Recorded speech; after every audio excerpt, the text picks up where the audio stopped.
et vous allez voir que le format correspond un petit peu justement au questionnement qu'on se pose. Donc juste pour ceux qui ne connaîtraient pas, le CEPSUP, c'est un collectif hein, on appelle ça collectif éclairage pédagogique dans le supérieur, qui regroupe différentes universités de la région Auvergne-Rhône-Alpes, le NTPE, l'UCLI, l'INSA, l'université Lumière Lyon 2 et Lyon 1, et on propose des cycles pour essayer d'apporter un éclairage sur une des problématiques en cours. Donc là, en ce moment, on travaille en effet sur l'IA pendant 3 sessions. On en est à la deuxième. Donc pour ceux qui ont pu y participer ou qui n'auraient pas pu l'avoir, vous pouvez revoir après les enregistrements. Donc par exemple sur la première, je ne sais pas si Manon, tu peux en dire quelques mots. Oui, c'était le premier web rendez-vous autour de l'IA cette année. C'était en mars. Donc, c'était un enseignant de lettres à Lyon 2 qui nous a partagé en fait ce qu'il faisait en classe avec ses étudiants. Donc, voilà, c'était très axé pratico-pratique. Donc, le replay du web rendez-vous est disponible sur le site du CEPSUP si ça vous intéresse.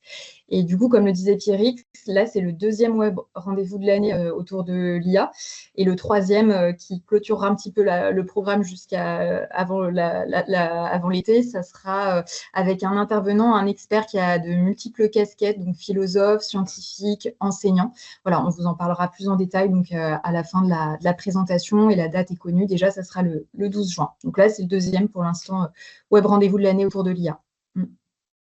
Pour vous présenter donc du coup les deux intervenants, hop, on en est là. Ouais, voilà, si tu cliques sur la On a la diapo. chance de recevoir Pascal Allemand, enseignant-chercheur à l'Université Lyon 1, au l'OSU de Lyon, en laboratoire de géologie, qui est spécialisé, qui travaille sur les terres, planètes et environnement. Je vous en dis pas plus pour pas spoiler. Et puis le participant de l'UCLI, Audric Mazietti, qui est directeur pédagogique Associate Dean for Pédagogie à l'Université de Lyon, qui travaille à l'école de commerce. Voilà. Et sans plus de transition, je vais laisser la parole aux différents intervenants pour qu'ils puissent vous présenter un petit peu leur usage. On va commencer par Audric. Eh bien, bonjour tout le monde. Ravi d'être ici. Merci pour l'invitation. C'est un sujet qui est important, qui, je pense, prend la tête de tout le monde. L'intelligence artificielle à l'université, au lycée, au collège. Enfin, du moment qu'on a un étudiant qui interagit avec de l'IA, ça devient tout de suite problématique. C'est vrai que nous, alors, moi, je travaille dans une école de commerce, donc ça veut dire qu'on a comment dire, des problématiques qui sont un petit peu particulières parce qu'on a des étudiants qui ont un profil qui est un profil très professionnel, très pragmatique. On a des accréditeurs qui viennent suivre ce qu'on fait et qui ont des exigences particulières. On a l'État qui a des exigences particulières par rapport à nos formations. Et on a aussi des entreprises qui viennent directement faire leur marché chez nous, qui ont aussi des exigences. Et tout ça fait que on a beaucoup de choses à mettre en place, à contrôler pour éviter que tout ça nous échappe, que le sujet de l'intelligence artificielle en lui-même soit hors de contrôle, et pour éviter aussi que le sujet de l'intelligence artificielle vienne contaminer nos cursus de base, nos formations de base. Donc c'est pour ça que je parle d'un triple défi de l'IA à l'université, parce que la première chose qu'il a fallu faire, et quand je dis la première chose qu'il a fallu faire, j'essaie de faire croire que c'est quelque chose qu'on a fait, qu'on a terminé, qui est en place, ce qui est loin d'être le cas. La première chose qu'il a fallu faire, c'est réguler un petit peu les usages. Le réguler, ça veut dire quoi? Ça veut dire poser un cadre, poser la limite entre ce qui est permis, ce qui n'est pas permis, encourager les usages, en décourager d'autres, en sanctionner certains. C'est aussi définir comment on doit se comporter, quelle relation on doit avoir par rapport à l'intelligence artificielle dans les travaux. Un truc tout bête, hein, ne serait-ce que déclarer les usages en toute transparence quand on rend un travail écrit. C'est aussi former. Alors j'y reviens un petit peu après.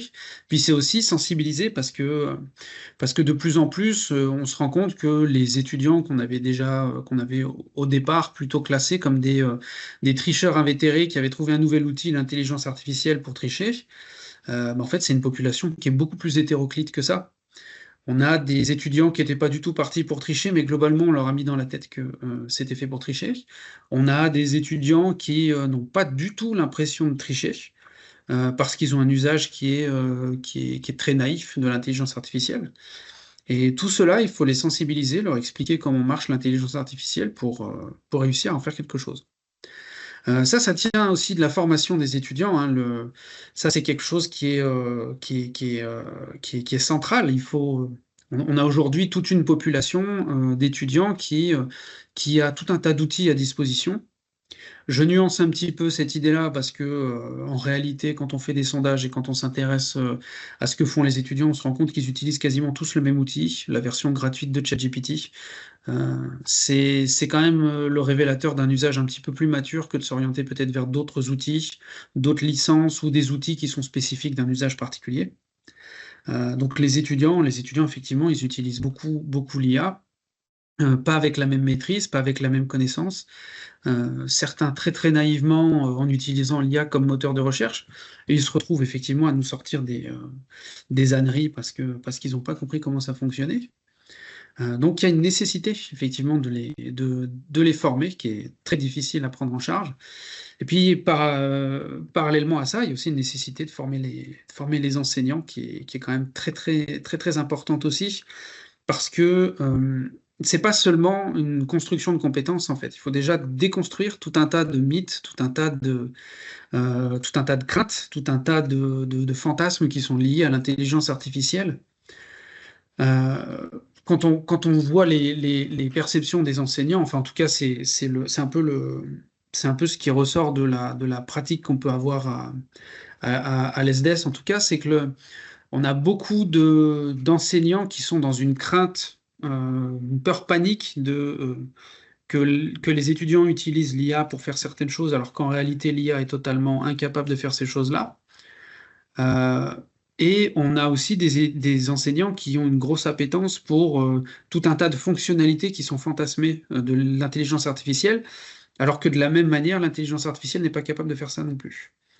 Et puis, on a de l'autre côté une intelligence artificielle qui permet de faire certaines choses, des fonctionnalités qui sont totalement laissées de côté. Et en fait, tout ça, ça devient très très compliqué à gérer parce que c'est une technologie qui est extrêmement mouvante. Au-delà de ça, ce qui est affiché ici, effectivement, le deuxième temps de réflexion, maintenant qu'on n'est plus dans la gestion d'urgence, mais qu'on essaie plutôt de développer des stratégies à long terme, il y a une grosse question qui se pose, en tout cas elle se pose chez nous, elle commence à apparaître et je suis vraiment dans une posture de réflexion pour trouver une réponse à ces différentes questions. La question à laquelle on est confronté aujourd'hui, c'est la question de la posture de nos étudiants, la posture de nos enseignants, mais aussi la posture des entreprises avec lesquelles on travaille vis-à-vis de l'intelligence artificielle. Nos enseignants se sont beaucoup mis dans une posture qui était une posture de méfiance vis-à-vis de l'intelligence artificielle. Ils sont partis du principe que les étudiants utilisaient ça pour tricher. Le problème, c'est qu'ils ont créé une espèce de stéréotype de l'étudiant avec l'IA, auquel les étudiants se sont tout à fait conformés, puisqu'ils ont utilisé ça pour tricher. Aujourd'hui, on commence à revenir un peu de cette idée-là, on commence à intégrer de nouveaux usages, et on voit d'ailleurs que les usages des étudiants, alors c'est assez récent et ça demande à être pérennisé, mais les usages des étudiants changent. Là où on avait des étudiants qui donnaient leur sujet de devoir à l'IA pour qu'elle l'écrive à leur place, aujourd'hui on a des étudiants qui utilisent certains outils un peu plus élaborés d'intelligence artificielle pour injecter leurs cours et demander à l'IA de leur faire des quiz de révision, de leur faire des résumés de certains articles, de leur faire des fiches de synthèse, des choses comme ça. Donc on a un usage au service de la pédagogie qui est quand même assez intéressant. Ce que je trouve assez sympa d'ailleurs au passage, c'est que la plupart du temps, ces usages ne sont pas issus d'une formation ou d'une sensibilisation, mais sont plutôt le résultat d'une pratique en autonomie de la part des étudiants, ce que je trouve pas mal. À côté de ça, au niveau de la posture, on a un deuxième problème qui se pose, qui commence à se poser, qui est celui de la défiance. Alors, pour vous donner un exemple tout bête, hein, il y a quelques semaines, je discutais avec un de mes enseignants qui me racontait que il était en train de reprendre des étudiants qui n'écoutaient pas en cours, et les étudiants lui ont dit « Mais en fait, on n'écoute pas, on s'en fiche tout simplement parce qu'une intelligence artificielle peut très bien faire ce qu'on fait.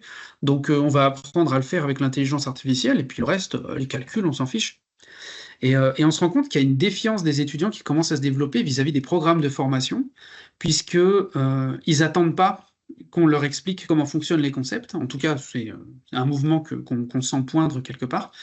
Ils n'attendent pas qu'on leur apprenne comment fonctionnent les concepts, mais ils attendent plutôt qu'on leur explique comment le faire avec une intelligence artificielle.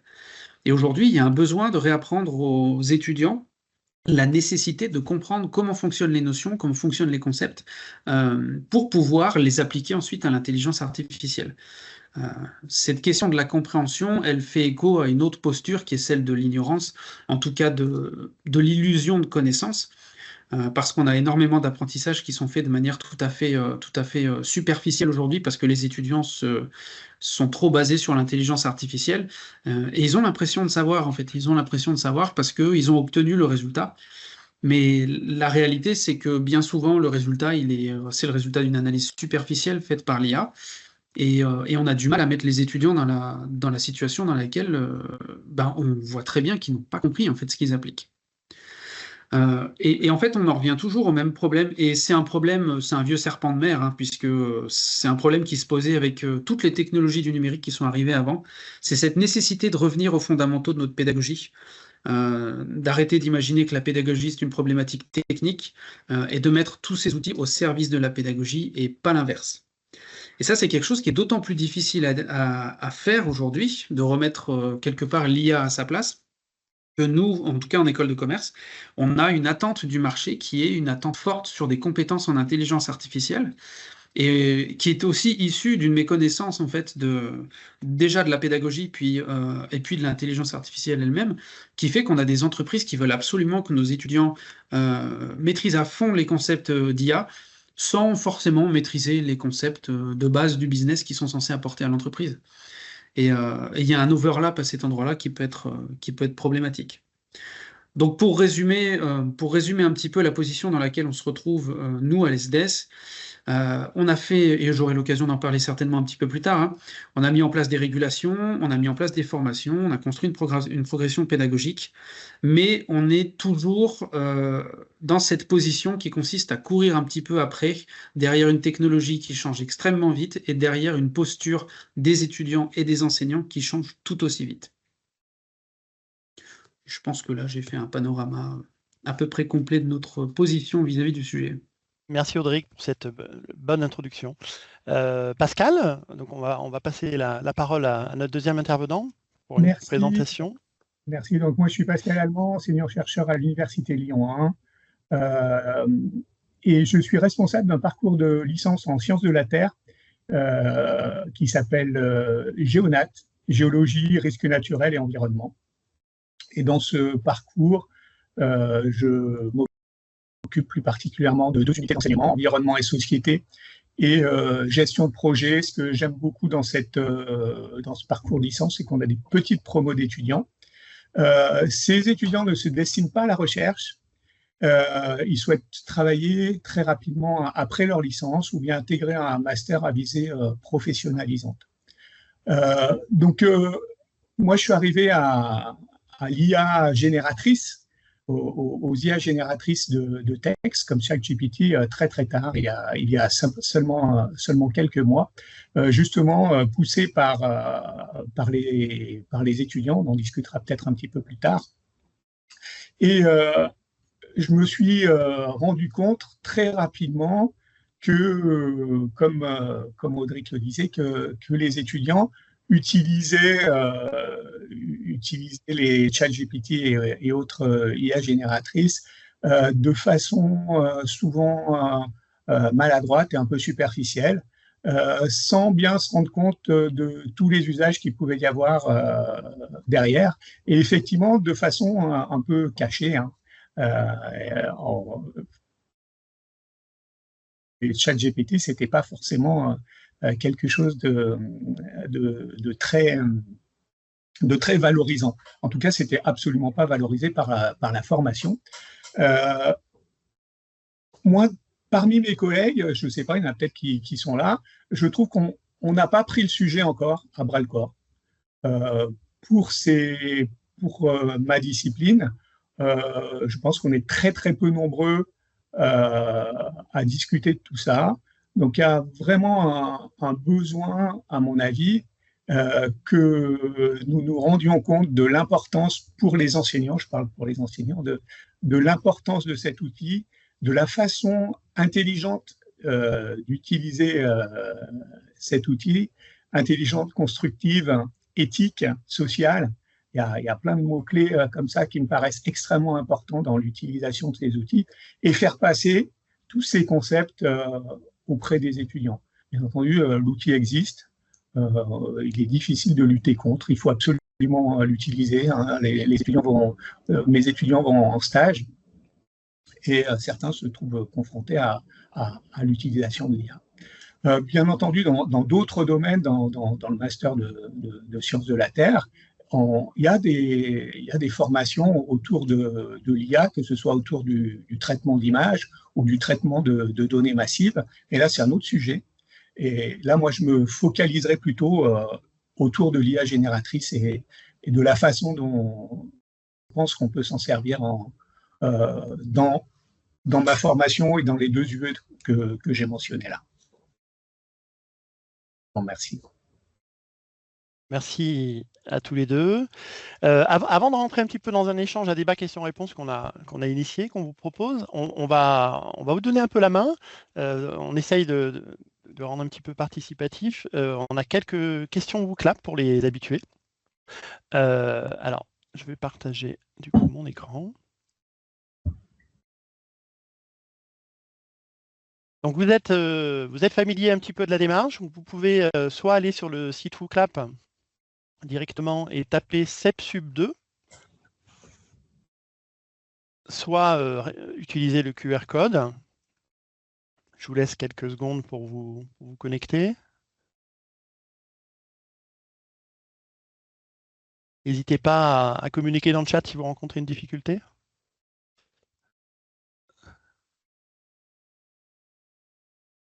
Non, tu vois rien dans le chat parce que quand je mets WooClap, je ne peux pas voir les 2 en même temps.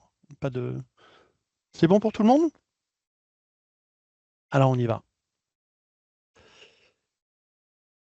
Donc tout d'abord, se centrer un petit peu sur la vision de ce que que font vos étudiants avec l'IA? Quelles intentions, quelles évolutions des usages? Et ce qui nous intéresse aussi, là, c'est de voir, ça fait quand même maintenant 2 ans hein, que finalement cet outil est rentré et bouscule un peu les pratiques. Est-ce que vous voyez des modifications, des évolutions aussi dans la prise en compte?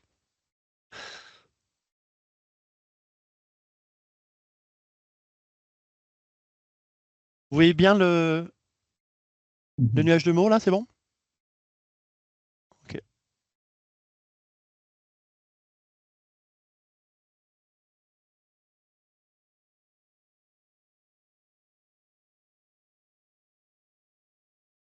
On voit qu'il y a quand même une certaine variété, hein, c'est-à-dire que ça correspond à un ensemble de tâches du métier d'étudiant assez large. Évidemment, la question de la triche et la question des examens apparaît, mais pas seulement. Ils se construisent des usages plus avancés, une co-réflexion avec l'IA, des éléments de reformulation, d'amélioration de la rédaction, un gros travail sur... alors, ça va un peu vite quand c'est comme ça. Je vais en prendre quelques-uns. Des éléments de vérification, de synthèse de notions, de rédaction, de mémoire. Ça, c'est vrai que c'est une grande crainte que l'on peut avoir. Quelle tâche peut être pertinente ou pas? On en parlera un petit peu tout à l'heure. Qui doit absolument être conservée dans la tête de l'étudiant et celles sur lesquelles il faut peut-être réguler différemment. OK. Et sur ce sujet, si certains veulent compléter un petit peu par rapport aux éléments qu'ils ont mis, on peut prendre quelques échanges. Et je vais clôturer cette première partie. Ensuite, on passera sur la deuxième question. N'hésitez pas à ouvrir vos micros si vous voulez partager un retour d'expérience, une remarque.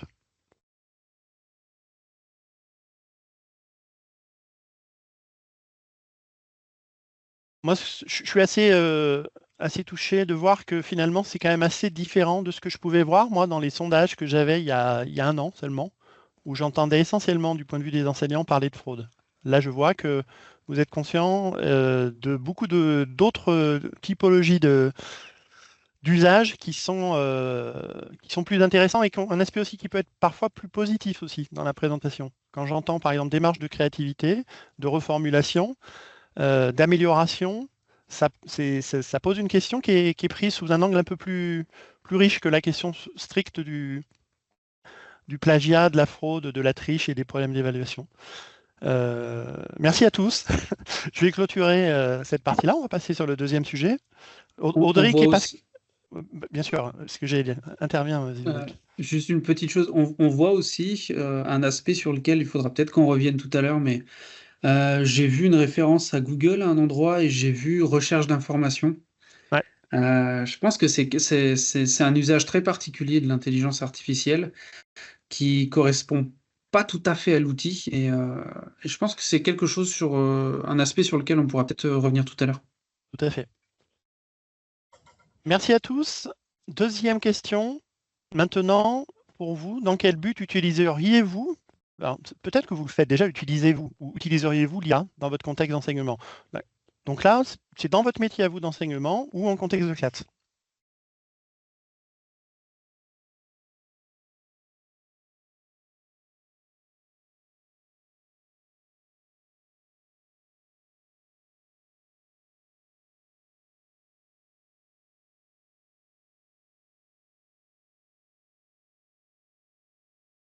On voit en effet beaucoup d'éléments qui sont liés à la production de contenu, à la préparation de QCM. Essayer de gagner du temps sur des choses pas forcément, qui sont souvent à faible valeur ajoutée ou avec une grosse problématique de temps pour les enseignants. La préparation des QCM, c'en est un. Les préparations d'examen, les PowerPoint, les quiz. Je vois pas trop de corrections, donc ça, je suis un peu... Non, par contre, on voit des usages de production de contenu assez poussés, que j'ai vu des vignettes cliniques, j'imagine des études de cas aussi, et ça, c'est très intéressant, ça va assez loin dans l'articulation des concepts. Et c'est vrai que c'est les outils, on en parlera tout à l'heure, mais vous voyez l'évolution qu'il y a maintenant avec des outils de type RAG, type Notebook LM et autres, qui permettent vraiment d'aller travailler plus finement, plus dans la profondeur, avec des résultats qui peuvent devenir satisfaisants quand on apprend à les utiliser. Je vois aussi qu'il y a tout un travail qui est lié à la productivité, mais aussi des phases de recherche et de réflexion préalable. Je ne sais pas si vous l'entendez en termes de recherche du point de vue de l'enseignant pour préparer ses cours, ou si vous pensez, beaucoup d'entre vous étant enseignants-chercheurs, à ce qui peut être intéressant, c'est l'IA pour la production de la recherche. C'est un vrai sujet aussi. Voilà. S'il y en a qui veulent réagir par rapport à ce qui est dit, n'hésitez pas. Pascal, Audric, pareil. Ok, écoutez, merci. En tout cas, ce qu'on voit, c'est qu'il y a, il y a une variété, et ça veut dire qu'il y a probablement des usages plus en profondeur qui sont en train de se créer, aussi sur la population enseignante. C'est intéressant. Ça veut dire que ça commence à rentrer dans une intégration des pratiques.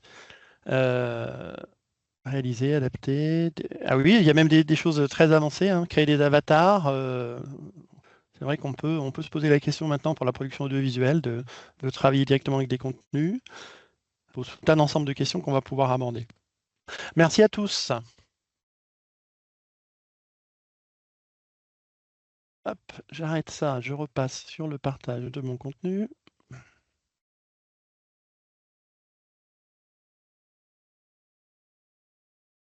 Et on va passer donc aux échanges.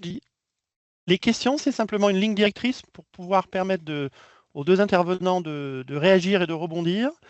Et ce qu'on vous propose, l'idée c'est aussi de vous permettre de participer et d'interagir. N'hésitez pas à chaque fin de question à travailler par rapport à questionner, à ouvrir vos micros et vraiment à débattre. C'est vraiment l'objet aussi, hein, de recueillir vos témoignages et de mettre en commun un petit peu toute cette matière.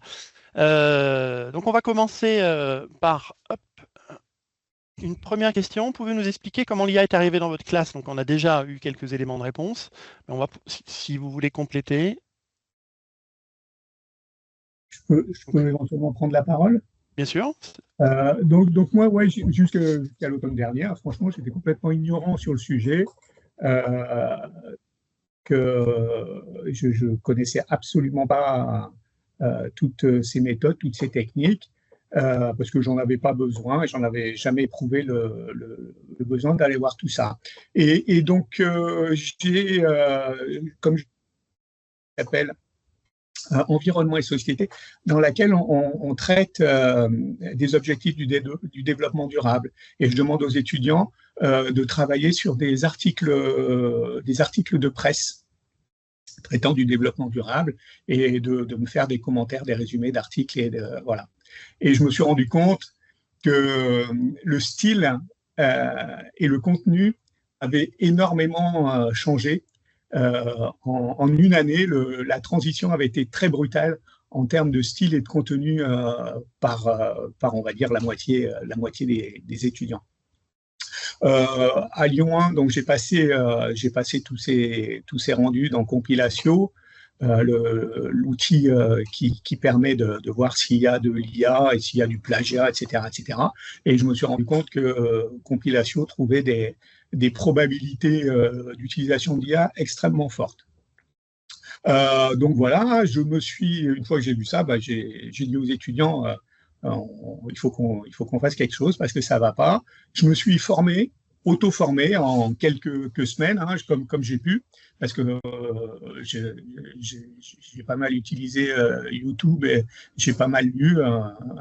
Et j'ai construit une séance sur l'IA, mais une séance complètement indépendante de la formation, parce que effectivement, le cadre de la formation a été construit il y a 2-3 ans, voire plus, 3-4 ans, dans lequel il n'y avait absolument pas tous ces concepts-là. Et il me semblait important de discuter de tout ça avec les étudiants.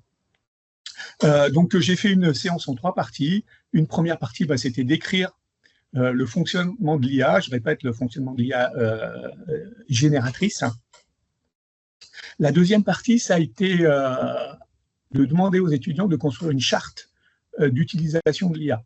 Je voulais absolument que les étudiants prennent en compte tous ces aspects éthiques, écologiques, sociaux de l'IA. Là, par exemple, il y a un exemple produit par 2 étudiantes, et je voulais que cette charte, elle puisse s'appliquer à la fois aux étudiants et aux enseignants. Là, l'exemple proposé, la charte s'applique principalement aux étudiants. Et pour finir, j'ai utilisé l'IA à l'aide comme un outil de discussion. J'ai chargé l'IA d'être climato-sceptique, d'être de mauvaise foi et d'être éventuellement menteuse. Comme ça, j'étais certain que ce qu'elle allait produire pouvait être entaché d'erreurs. Et je demandais aux étudiants de débattre avec l'IA sur ce sujet du changement climatique. Donc, j'avais fait quelque chose sur le changement climatique et j'ai rédigé quelques autres prompts sur les objectifs du développement durable. Donc là, moi, je n'ai pas encore complètement confiance dans ce qui est capable de sortir l'IA en termes scientifiques. Là, je mettais l'IA sans souci. Elle était capable de mentir. Je disais aux étudiants, peut-être qu'elle va vous raconter des bêtises. C'est tout à fait possible. Donc, soyez attentifs. Le débat s'est très bien passé. J'avais 3-4 groupes. Chaque groupe avait un vidéoprojecteur, un ordinateur. Ça a permis des échanges extrêmement riches entre les étudiants. Et ça a permis aussi aux étudiants de débattre et de mobiliser un certain nombre de connaissances que je pense qu'ils n'auraient pas été capables de mobiliser autrement en classe ou en groupe de travail. Donc, voilà la façon dont est arrivée l'IA dans mes enseignements. Je pense qu'on est en train de réfléchir à des nouvelles maquettes et il faudra sans doute que l'IA génératrice soit un petit peu plus présente dans nos maquettes. Merci. Merci Pascal. Audrey, est-ce que tu veux rebondir sur ça ? Alors, nous, l'intelligence artificielle, elle est arrivée dans les classes il y a 2 ans, quelque chose comme ça. Et c'est vrai que nous, on l'a reçu comme un énorme coup de pelle, pour être tout à fait honnête, puisque quand on s'est aperçu qu'il y avait des outils d'intelligence artificielle, on s'est rendu compte que nos étudiants, le profil fait qu'ils étaient déjà allés dessus, qu'ils étaient déjà en train de s'en servir. Et puis, il y a eu, comme je le disais tout à l'heure, il y a eu un cercle vicieux qui s'est un peu développé sur le fait qu'on a commencé une chasse aux sorcières qui a mis les étudiants dans l'ornière de la triche. On est un peu revenu là-dessus et aujourd'hui, effectivement, on commence à implémenter un peu plus l'IA dans les classes. Ok, je vois qu'il y a plusieurs questions dans le dans le forum. Alors, sentez-vous libre de réagir. Pourquoi les étudiants se tournent vers l'IA? Qu'est-ce que cela dit de leurs besoins? Est-ce que ça fait pas, c'est plus une question, mais est-ce que ça fait pas aussi écho à une posture générale des étudiants qui aujourd'hui, quand ils s'inscrivent dans une formation, ils sont un petit peu consommateurs, ils veulent du tout de suite, du rapidement, et est-ce que c'est pas un petit peu là-dedans que ça se met aussi? L'IA répond tout de suite à la question sans trop se fouler, hein, on n'a même pas besoin d'utiliser du code, il suffit de lui parler. Maintenant, on peut même faire de la dictée vocale. Est-ce qu'il n'y a pas une solution de facilité là derrière aussi? Oui. Ça nous interroge fondamentalement aussi sur les types de compétences qu'on va mettre en place. C'est pour ça qu'on reparle beaucoup de pédagogie. Si finalement ces compétences peuvent être remplacées et faites rapidement par de l'IA, est-ce qu'elles ont encore du sens? Moi, ce que j'en vois, je me permets de rebondir sur des expériences que j'ai eues dans mes cours. J'ai vu deux cas un petit peu différents qui m'ont questionné. C'est la situation où les étudiants me disent qu'ils se trouvent finalement, ils font une sorte de complexe d'infériorité, certains, en me disant que l'IA fera toujours mieux qu'eux, que finalement, ils ne se sentent pas à la hauteur et c'est un besoin d'être rassurés. J'ai quelques étudiants, pas forcément en conscience, qui me signalent ça et qui m'ont signalé ça quand ils se sont fait prendre un peu la main dans le sac. Donc ça, j'ai trouvé ça assez questionnant. Et ce que je vois pas mal aussi, c'est des étudiants, c'est comme on parle souvent de la question du métier de l'étudiant. Bah, comme pour nous, s'ils ont un gros volume de travail, ils vont à la facilité et puis ils peuvent avoir assez rapidement, puisqu'on évalue simplement les résultats, une impression d'avoir fait le job, quoi. Et si on ne leur explique pas clairement, ça fait que ça nous interroge évidemment à repenser un peu les contenus et puis les concepts d'évaluation, quoi. Je ne sais pas s'il y en a qui veulent interagir par rapport à ça. Et puis, alors, je ne sais pas si on pourra traiter toutes les questions en même temps. Ouais, Christelle, vas-y, hein, interagis directement, ouvre ton micro. Oui, oui, bonjour. Moi, je suis formatrice à l'école d'infirmières Enchanté. sur Lyon. OK. Et nous, on a été confrontés donc la première fois à l'utilisation de l'IA par les étudiants sur une évaluation qu'ils avaient en groupe à faire à la maison avec dépôt sur Moodle. Et on s'est rendu compte avec l'anti-plagiat et le copilote qui avait trié de l'IA, beaucoup d'IA dans les devoirs. Et sauf la problématique, c'est comme c'est un devoir, on leur demande d'analyser des données anthropo, sociaux, des choses comme ça avec des concepts et de les remettre au regard d'une situation de soins. Et ben l'analyse, on s'est dit, ils l'ont pas fait eux-mêmes, c'est l'IA qui l'avait fait, donc ils n'ont pas compris le sens. Donc on a dû refaire passer des oraux pour qu'ils nous expliquent du coup qu'ils avaient utilisé l'IA, mais du coup qu'est-ce qu'ils en avaient retiré et du coup quelle analyse ils faisaient en fait finalement de la situation.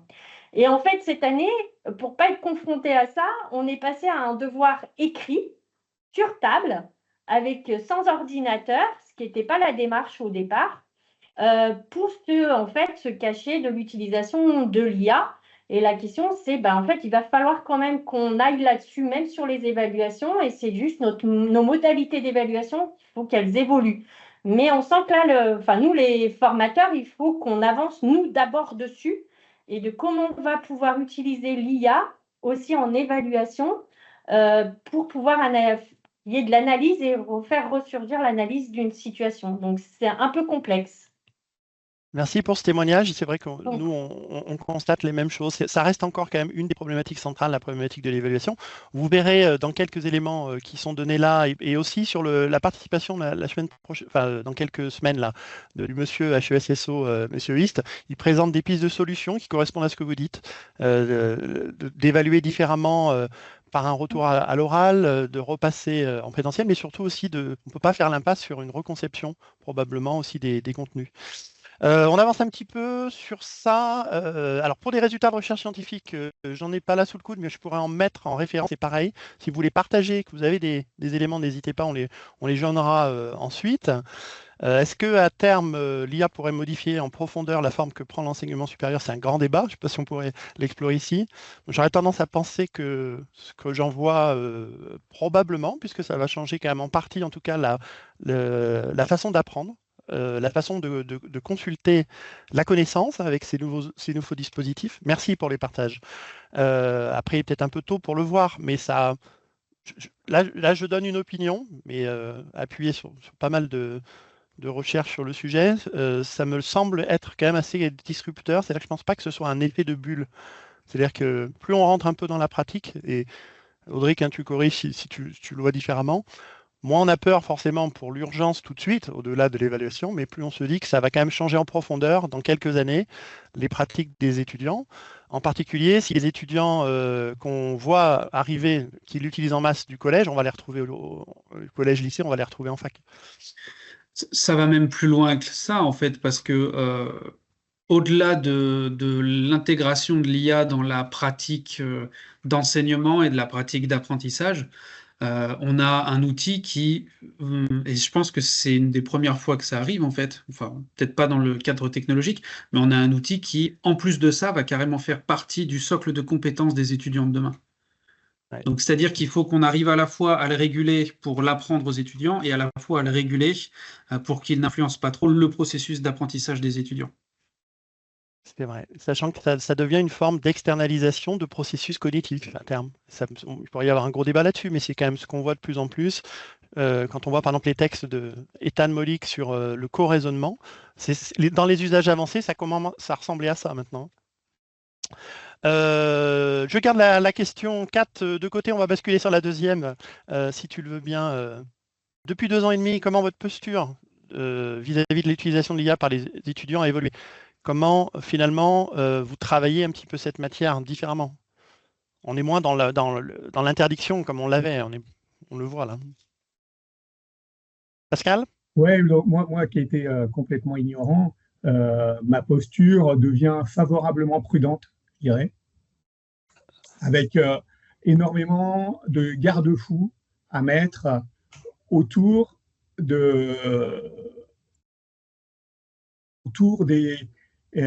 autour des outils et de ce que peut produire l'IA en termes scientifiques. Là, je suis extrêmement suspicieux, notamment on voit tout ce qui se passe par exemple aux États-Unis, sachant que l'IA est nourrie par tout ce qui se passe autour de nous. Je me demande quand est-ce que l'IA va devenir trumpiste, quoi, concrètement. Et donc ça c'est un vrai souci si on l'utilise de façon imprudente, en quelque sorte. Donc effectivement, il faut à mon avis, il faut énormément de formation à la fois pour nous enseignants et pour les étudiants pour qu'on arrive, comme vous le disiez tout à l'heure, pour qu'on arrive à discerner des usages raisonnés, des usages acceptables de l'IA pour que chacun puisse s'y retrouver et puis pour qu'on ne développe pas des étudiants capables d'avaler tout et n'importe quoi qui sort de ChatGPT, quoi. C'est surtout ça qui m'inquiète. C'est une des vraies questions qu'on a, et Audric pourra rebondir là-dessus. On travaille beaucoup sur l'axe de la sensibilisation des étudiants, parce que ça, c'est un volet qui n'est pas toujours traité, parce qu'on pense que c'est vraiment central, et ça aidera aussi les enseignants. Et nous, le sujet de fond, qui n'est pas un sujet technologique, on travaille sur le développement de l'esprit critique par rapport à ce sujet, pour vraiment leur faire prendre conscience des limites de l'outil, quoi. Et c'est pas simple. C'est vrai que aujourd'hui, quand on veut aborder le sujet de l'IA avec les étudiants, c'est valable aussi avec les enseignants, hein, on est d'entrée de jeu confronté à toute une mythologie qui est parfois très personnelle, hein, qui a été développée par rapport à l'outil. Et avant de construire de la compétence, hein, ce que je disais tout à l'heure, il faut déjà déconstruire cette mythologie, et ça prend quand même un petit paquet de temps, parce que des fois, il y a le fait de considérer l'intelligence artificielle comme un moteur de recherche, par exemple, ça peut paraître anodin, mais ça amène à prendre des vessies pour des lanternes quand même, hein, c'est-à-dire une information qui est une probabilité pour une vérité, et ça change pas mal de choses. Ok. Troisième question. Toujours à Pascal, de quelle manière l'IA influence-t-elle la perception des étudiants sur la place de l'enseignant? Et ça rejoint un petit peu ce que tu disais tout à l'heure, Audric. Pensez-vous que leur vision sur l'autorité, l'expertise académique, la crédibilité est en train d'évoluer? Est-ce que vous vivez ça? Moi, j'ai pas encore vécu ce type de problème. parce que ce que je répète, l'idée, c'est que les promos dont je m'occupe sont des promos petites, dans lesquelles il n'y a pas forcément professeurs et les étudiants sagement situés en dessous. On dessine plutôt des réseaux où l'enseignant est avec laquelle on va échanger, avec laquelle on va discuter, qui a évidemment les étudiants se rendent quand même compte que l'enseignant c'est un peu plus qu'eux, en tout cas les étudiants dont je m'occupe. Et pour le moment, j'ai pas l'impression qu'il y ait eu de gros changements. Bien au contraire, sur la façon de rédiger, par exemple. J'ai toujours eu je suis assez pointilleux sur la façon dont on rédige les étudiants, que ce soit au point de vue syntaxe, orthographe, etc. Et les étudiants, j'ai fait un tout petit test. Je leur ai demandé de comparer leur texte rédigé à la main, comme ça. J'avais fait un petit test. Vous rédigez un petit texte à la main, en vitesse. Vous le passez dans ChatGPT. Et effectivement, le perd un peu de saveur, mais il est beaucoup plus lisible. Et ça, les étudiants s'en rendent compte. Et c'est quelque chose que je voulais... c'est une façon pour les étudiants de se rendre compte de ce genre de problématique. Voilà. Donc, l'autorité a dégradé, je dirais. D'accord. Alors, nous, on a peut-être aussi, par rapport à cette perception des étudiants sur le rôle et la place de l'enseignant, je parlais tout à l'heure d'une défiance. Il ne faut pas prendre ça comme une défiance dans le sens où nos étudiants sont irrespectueux et présomptueux. C'est juste que nos étudiants sont dans des enseignements qui sont très professionnalisants, très pragmatiques. Ils ont leurs enseignements à proprement parler, les compétences sont extrêmement pragmatiques, des choses que pour partie l'IA peut faire. Et ils ont aussi une pression, comme je disais, qui est assez forte de la part des entreprises qui attendent ces compétences-là. Et en fait, ils ont besoin eux aussi de se positionner par rapport à tout ça, et ils arrivent parfois dans une position où ils se rendent compte qu'il y a peut-être une dissonance entre ce qu'ils ont l'impression que le programme leur propose et ce qui est la demande explicite de l'entreprise. D'une entreprise qui est peut-être un petit peu ignorante sur ce qu'est l'IA et sur le programme de formation, et une école qui est peut-être, elle, un petit peu plus ignorante sur les attendus purement pragmatiques que peuvent avoir les entreprises. Et je vois qu'il y a plusieurs interventions dans le chat. Nous avons eu le sujet car des étudiants nous ont interpellés après avoir constaté qu'un enseignant avait utilisé ChatGPT pour rédiger ses diapos. Plusieurs personnes abondent. Je ne sais pas si dans vos établissements vous le faites, on en parlera tout à la fin. Il y a aussi la question de se poser des principes directeurs qui s'appliqueraient aussi, par exemple, pas forcément qu'aux étudiants. On avait la même problématique dans les stratégies de lutte anti-fraude, anti-plagiat, et là on arrive un peu sur ces problèmes. C'est de poser des principes comme la transparence et la responsabilité qui vont avec, et si on utilise l'IA en tant qu'enseignant, on ne peut pas le faire en loose day. Il faut aussi pouvoir, si on veut que l'équilibre se fasse et que le contrat pédagogique, c'est un bien grand mot, mais en gros se passe bien, le définir. Nous, c'est ce qu'on commence à mettre aussi auprès de nos enseignants, des chartes qui parlent aussi des principes directeurs et donc de la transparence. On va travailler à ça sur la question des logos, vous savez, fait avec IA, fait sans IA, fait avec une partie d'IA, pour vraiment être le plus transparent sur ces usages. Et en effet, je pense qu'ils le perçoivent très bien. Sur les QCM, ils le voient. Sur les corrections, ils sont pas. C'est assez simple à voir, surtout qu'ils les manipulent, ces objets. On bascule sur la suivante. Est-ce que j'ai de nouveau la main? Pardon. Hop. Ah, voilà. Donc là, on est sur Audric. Comment garantir que le processus d'apprentissage est préservé à l'ère de l'IA? Tu parlais de cette illusion de compétence, et quelle partie du processus d'apprentissage se fait? Est-ce que tu peux, je sais que tu travailles aussi sur les sciences cognitives, est-ce que tu peux nous donner quelques éléments? Alors, c'est une excellente question. Je vous casse la baraque tout de suite si vous voulez une réponse, comptez pas sur moi.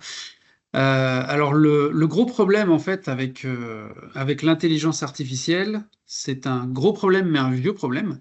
C'est comme tu le disais Pierrick tout à l'heure, c'est l'externalisation des fonctions cognitives. C'est un truc tout bête, on l'avait déjà avec les smartphones, hein. Plus personne ne connaît le moindre numéro de téléphone depuis qu'on a les smartphones parce que toute cette fonction cognitive mémorielle a été transvasée dans le smartphone. C'est ce qu'on observe aussi d'un point de vue purement cérébral avec les zones cérébrales qui sont liées à l'orientation. Depuis l'apparition des GPS, on sait que ces zones cérébrales ont diminué en volume et en densité. Et la question de l'apprentissage avec l'IA, c'est aussi une question d'externalisation, mais qui va beaucoup plus loin, puisque c'est une question d'externalisation du raisonnement, une question d'externalisation de l'esprit critique. Et on commence à avoir quelques données, alors c'est très très récent, mais qui montrent que l'utilisation massive de l'IA est associée à une baisse significative des compétences en esprit critique. Donc il y a quelque chose qui effectivement se dessine à cet endroit-là, et effectivement on peut rapprocher ça d'une notion d'illusion de compétence, d'illusion de connaissance, parce qu'effectivement on pose une question à ChatGPT qui est probablement une question qui est très vague, et ChatGPT va renvoyer une réponse qui est super bien formulée, qui est très très bien structurée, qui est cohérente, mais qui la plupart du temps est extrêmement superficielle.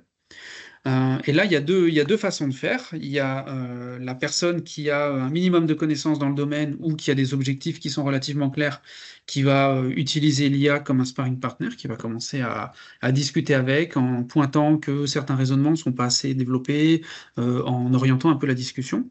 Et puis, il y a l'étudiant qui va prendre tel quel ce qu'il a vu en IA, qui va le recopier, qui va peut-être le reformuler un petit peu, et qui va considérer qu'il maîtrise le concept, alors qu'en réalité, il l'a seulement effleuré.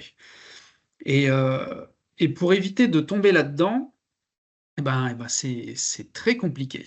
Il y a une grande nécessité de sensibiliser les étudiants et de former les étudiants à l'utilisation de cet outil-là, mais je pense qu'aussi on devrait peut-être revenir à des fondamentaux par rapport à l'apprentissage, aussi expliquer l'intérêt que nos étudiants ont à apprendre les choses et à savoir les choses. Ça me fait toujours penser à ce bouquin de Barjavel où ils se mettent tous à perdre l'électricité puis ils savent plus rien faire parce qu'ils dépendaient complètement de la technologie.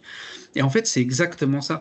Les étudiants aujourd'hui, et on peut pas leur reprocher, on leur pose une question, ils trouvent la réponse en 3 secondes avec l'IA.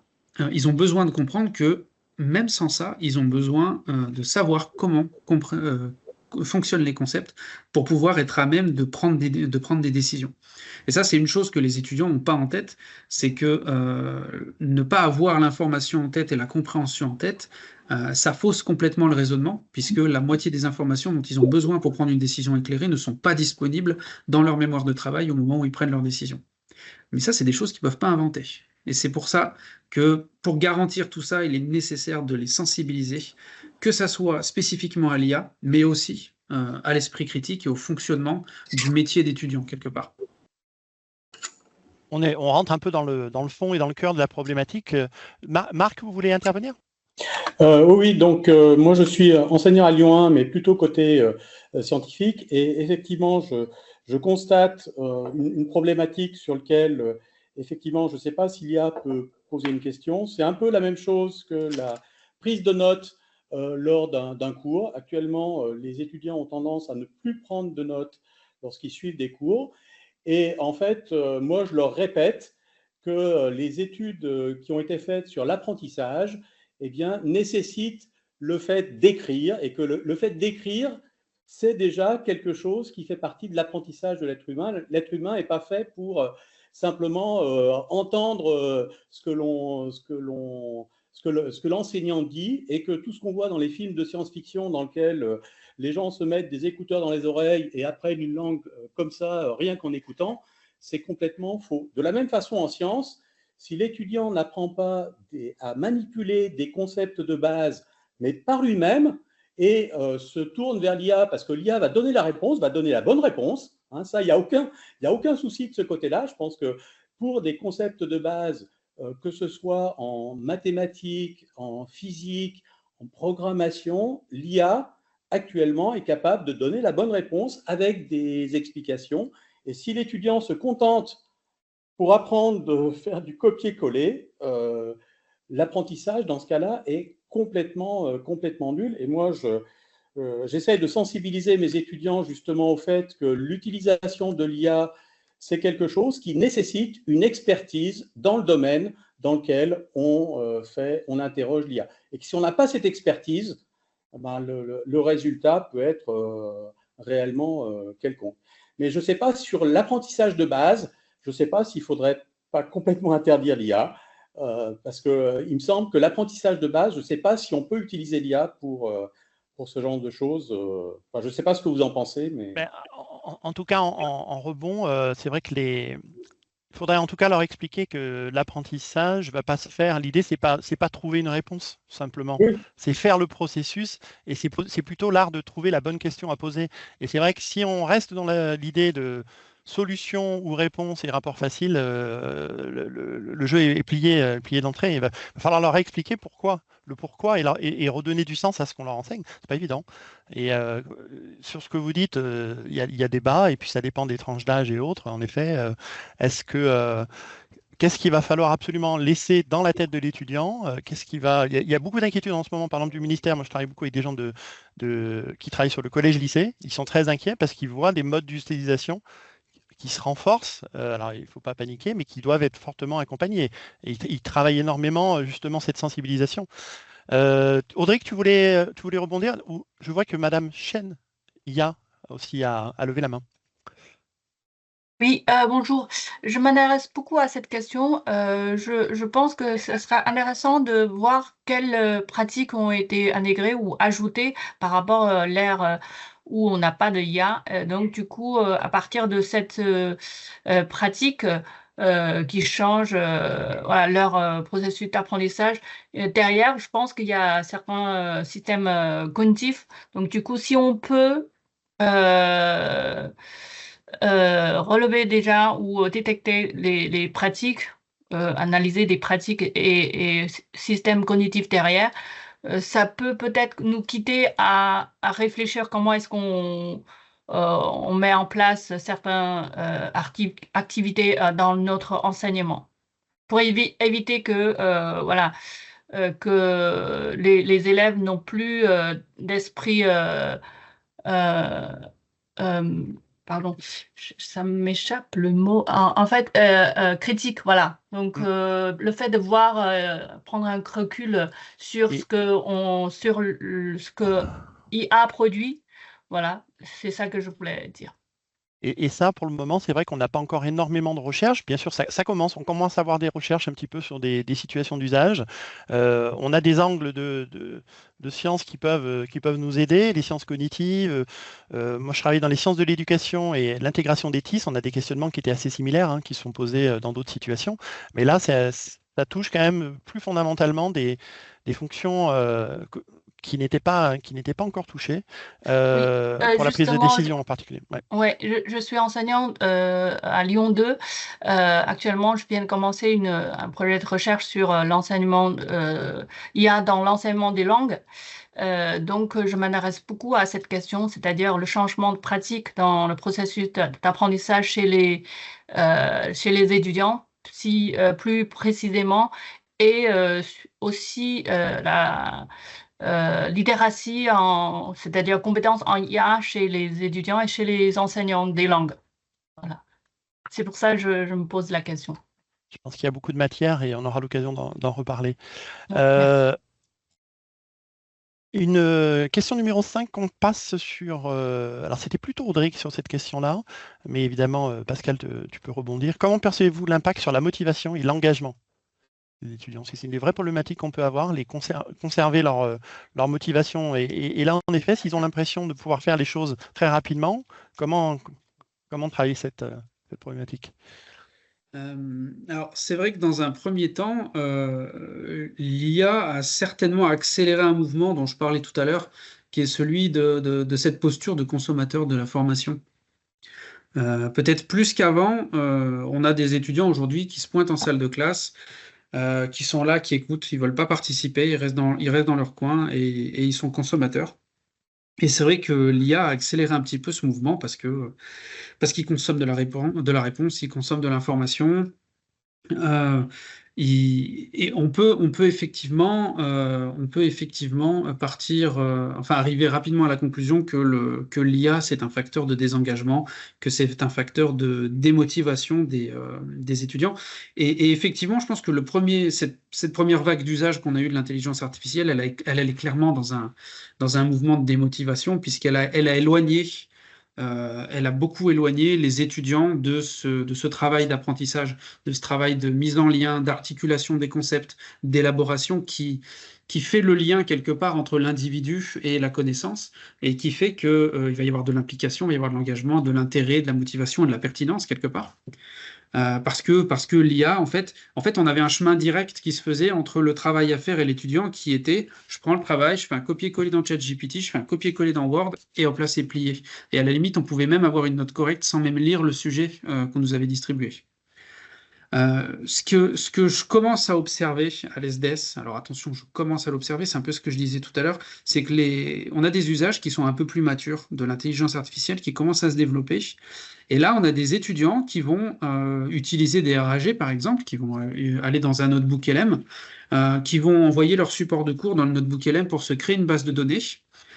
Et là, ils vont interroger la base de données. Ils vont voir que, alors moi j'enseigne beaucoup de psychologie sociale, ils vont voir que par exemple, il y a une certaine expérience de psychologie sociale qui a permis de travailler sur la conformité, mais ils n'ont pas bien compris l'expérience. Qu'est-ce qu'ils vont faire? Ils vont aller sur l'intelligence artificielle, lui demander de leur raconter l'expérience, de leur donner la référence, de leur donner le résumé, de faire un lien, de leur redonner des concepts.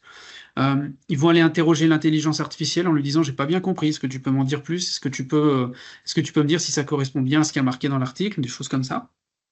Ils vont aussi se mettre à créer des quiz de révision, des flashcards aussi, des choses comme ça. Et en fait, l'usage un peu plus mature qu'on peut observer aujourd'hui, même s'il n'est pas majoritaire pour l'instant, c'est un usage qui est vraiment beaucoup plus engageant. Parce que vraiment, l'étudiant se retrouve dans une situation où il a un outil qui lui permet d'articuler les concepts, qui lui permet d'aller beaucoup plus loin dans les concepts, qui lui permet de revenir, qui lui permet aussi d'avoir, et ça c'est quelque chose qui est très difficile à avoir quand on a un cours, où il y a une cinquantaine d'expériences réparties sur 12 séances de 2 heures, et ben, l'intelligence artificielle va aussi lui permettre quelque part d'avoir une vision globale de tous les grands concepts articulés de son cours. Donc ça permet d'avoir plusieurs niveaux d'analyse, ça permet de travailler différemment les choses. Et en fait, c'est toujours la même chose, c'est pas une question d'IA, c'est une question d'usage. Et c'était la même chose pour les autres technologies derrière.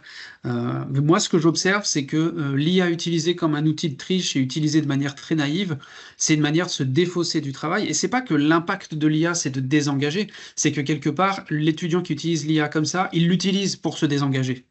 Donc forcément, ça arrivera là. Et il y a un autre usage qui se développe derrière et qu'à mon avis, on doit encourager, qui lui va beaucoup plus loin dans l'intégration des connaissances et qui lui est générateur d'engagement. Je compléterai avec deux cas que j'ai dans mes cours d'usage un peu à la marge, mais qui sont vraiment intéressants. C'est des étudiants qui viennent me voir en me disant, on leur a mis en place un RAG avec les contenus de cours, et du coup, ils peuvent travailler à partir de cette matière qui est pré-structurée, qui est plus qualitative. Et ils apprécient parce qu'ils ont l'impression de dialoguer avec avec quelqu'un. Et ça correspond aussi à quelques enquêtes qu'on a récemment qui disent que tu disais tout à l'heure que l'outil qui est le plus utilisé actuellement, c'est vrai que c'est souvent ChatGPT ou des variantes, mais il y en a un autre qui est très utilisé, qui est même dans les tout premiers, c'est Character.ai. Je ne sais pas si vous connaissez Character.ai, les étudiants. C'est plus dans le milieu anglo-saxon, mais ça arrive aussi chez nous. C'est l'idée d'avoir des chatbots, mais qui sont des personas. Et du coup, rentre en jeu le rapport émotionnel avec le discours et avec la matière. Et ça, c'est un facteur d'engagement fort. C'est pas pour rien qu'ils choisissent que c'est ces types d'outils qu'ils utilisent le plus. Ça correspond bien à leur mode de consommation.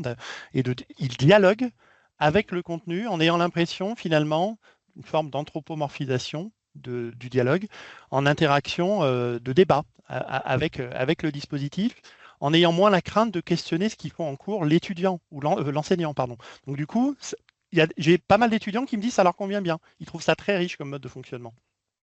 Je ne sais pas s'il y en a d'autres qui ont des retours un peu similaires, mais qui veulent compléter.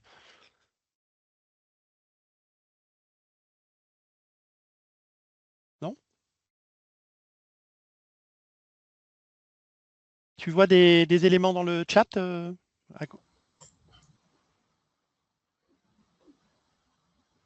Manon? Non, il n'y a pas eu de questions. Enfin, en tout cas, n'hésitez pas à lever la main. J'en ai pas vu en lien avec la motivation et l'engagement. Du coup, on va peut-être enchaîner. C'était des réponses. Donc, c'est bien si vous pouvez répondre aussi entre vous. Donc, c'est parfait. On va peut-être passer à la question 6, du coup. Ouais. Et merci pour vos partages de ressources. On les mettra ensuite. Peut-être RAG, définir ce que c'est, RAG, RAG, ça dépend. Alors, en français, Retrieval Augmented Generate en anglais, excusez-moi pour mon accent, donc en français, génération augmentée de récupération. En gros, c'est un système qui va pré-récupérer une certaine partie de vos demandes à partir des documents que vous lui avez donnés. C'est-à-dire qu'au lieu d'interroger finalement statistiquement des éléments globaux, il va travailler sur les datas que vous lui mettez, ce qui fait qu'il va générer beaucoup moins d'hallucinations et permettre aussi d'avoir un niveau d'expertise sur un sujet thématique. Donc du coup, vous allez faire du RAG spécifiquement pour une intention particulière, pour votre cours, pour vous, de votre recherche spécifique, et vous faites des classeurs un petit peu, et ça va lui permettre d'être un peu plus expert et plus pointu, et plus précis, et aussi de pouvoir travailler la citation des sources, qui est très intéressante. C'est une des grosses problématiques des hallucinations des moteurs IAM classiques, là, IAG classiques, c'est qu'ils citent pas forcément, encore que ça a modifié, ils commencent à citer leurs sources, mais là, vous pouvez avoir exactement le traçage précis, ce qui est le cas par exemple de ceux qui sont le plus utilisés actuellement, c'est NotebookLM, le traçage précis des verbatims qui ont été utilisés dans l'analyse qui vous est proposée. Et donc vous pouvez retravailler cette matière de manière itérative dans un dialogue avec les réponses. Manon, à toi. Oui, si tu peux afficher la diapo juste suivante. C'était plus une question pour Pascal, mais du coup, Audric, si tu veux rebondir après. C'était concernant les préoccupations liées à l'utilisation de l'IA en classe, donc pour vous, vis-à-vis de vos étudiants.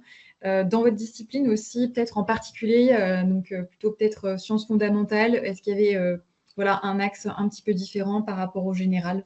Voilà, c'est une question assez large sur les défis et les préoccupations que vous avez rencontrées avec ça. On a déjà discuté de pas mal de préoccupations, hein. La possible perte de compétences, la possible perte d'esprit critique. En quelque sorte, un accès à une facilité illusoire d'accès à la connaissance. Donc tout ça, c'est des choses qui me préoccupent particulièrement avec des outils comme ChatGPT. Après, dans ma discipline en particulier, effectivement, bon, je me rends compte qu'il existe peut-être des moyens de constituer ses propres outils d'AI génératif, là, dont on vient de parler, et ça me paraît super intéressant et super important. Ce qui m'inquiète, c'est qu'on risque de faire de perdre pas mal de largeur de vue et de largeur d'esprit avec l'IA en se concentrant uniquement sur un certain nombre de sources et en évitant des sources annexes par ignorance, par paresse, etc. Et donc, on risque, moi, ce qui m'inquiète un peu dans les disciplines scientifiques, c'est peut-être un appauvrissement des concepts et un appauvrissement du débat. Voilà, un appauvrissement du débat scientifique, à la fois pour les chercheurs, mais aussi pour les étudiants, bien entendu. Oui, merci. Et par rapport au fait que vous l'intégriez dans une UE qui parle du développement durable, etc., les questions environnementales, est-ce que c'est quelque chose dont les étudiants vous parlent ou Les étudiants sont très sensibles aux questions environnementales. Bon, avec toujours une petite schizophrénie entre leur comportement et leur volonté, pour certains.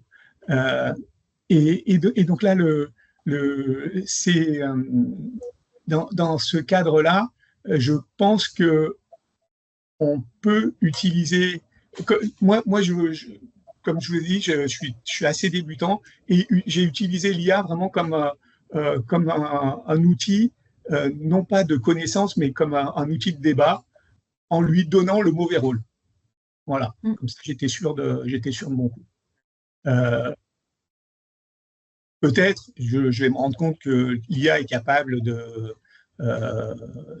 débattre de façon positive et d'apporter des argumentaires intéressants, peut-être qui seront sans doute très mainstream, hein.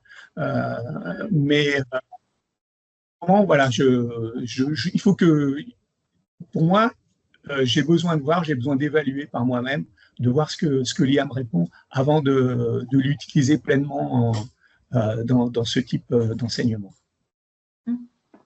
Merci. Je ne sais pas si Audric, vous voulez compléter ou on passe à la question suivante, ou si quelqu'un veut rebondir par rapport à ce qui vient d'être dit.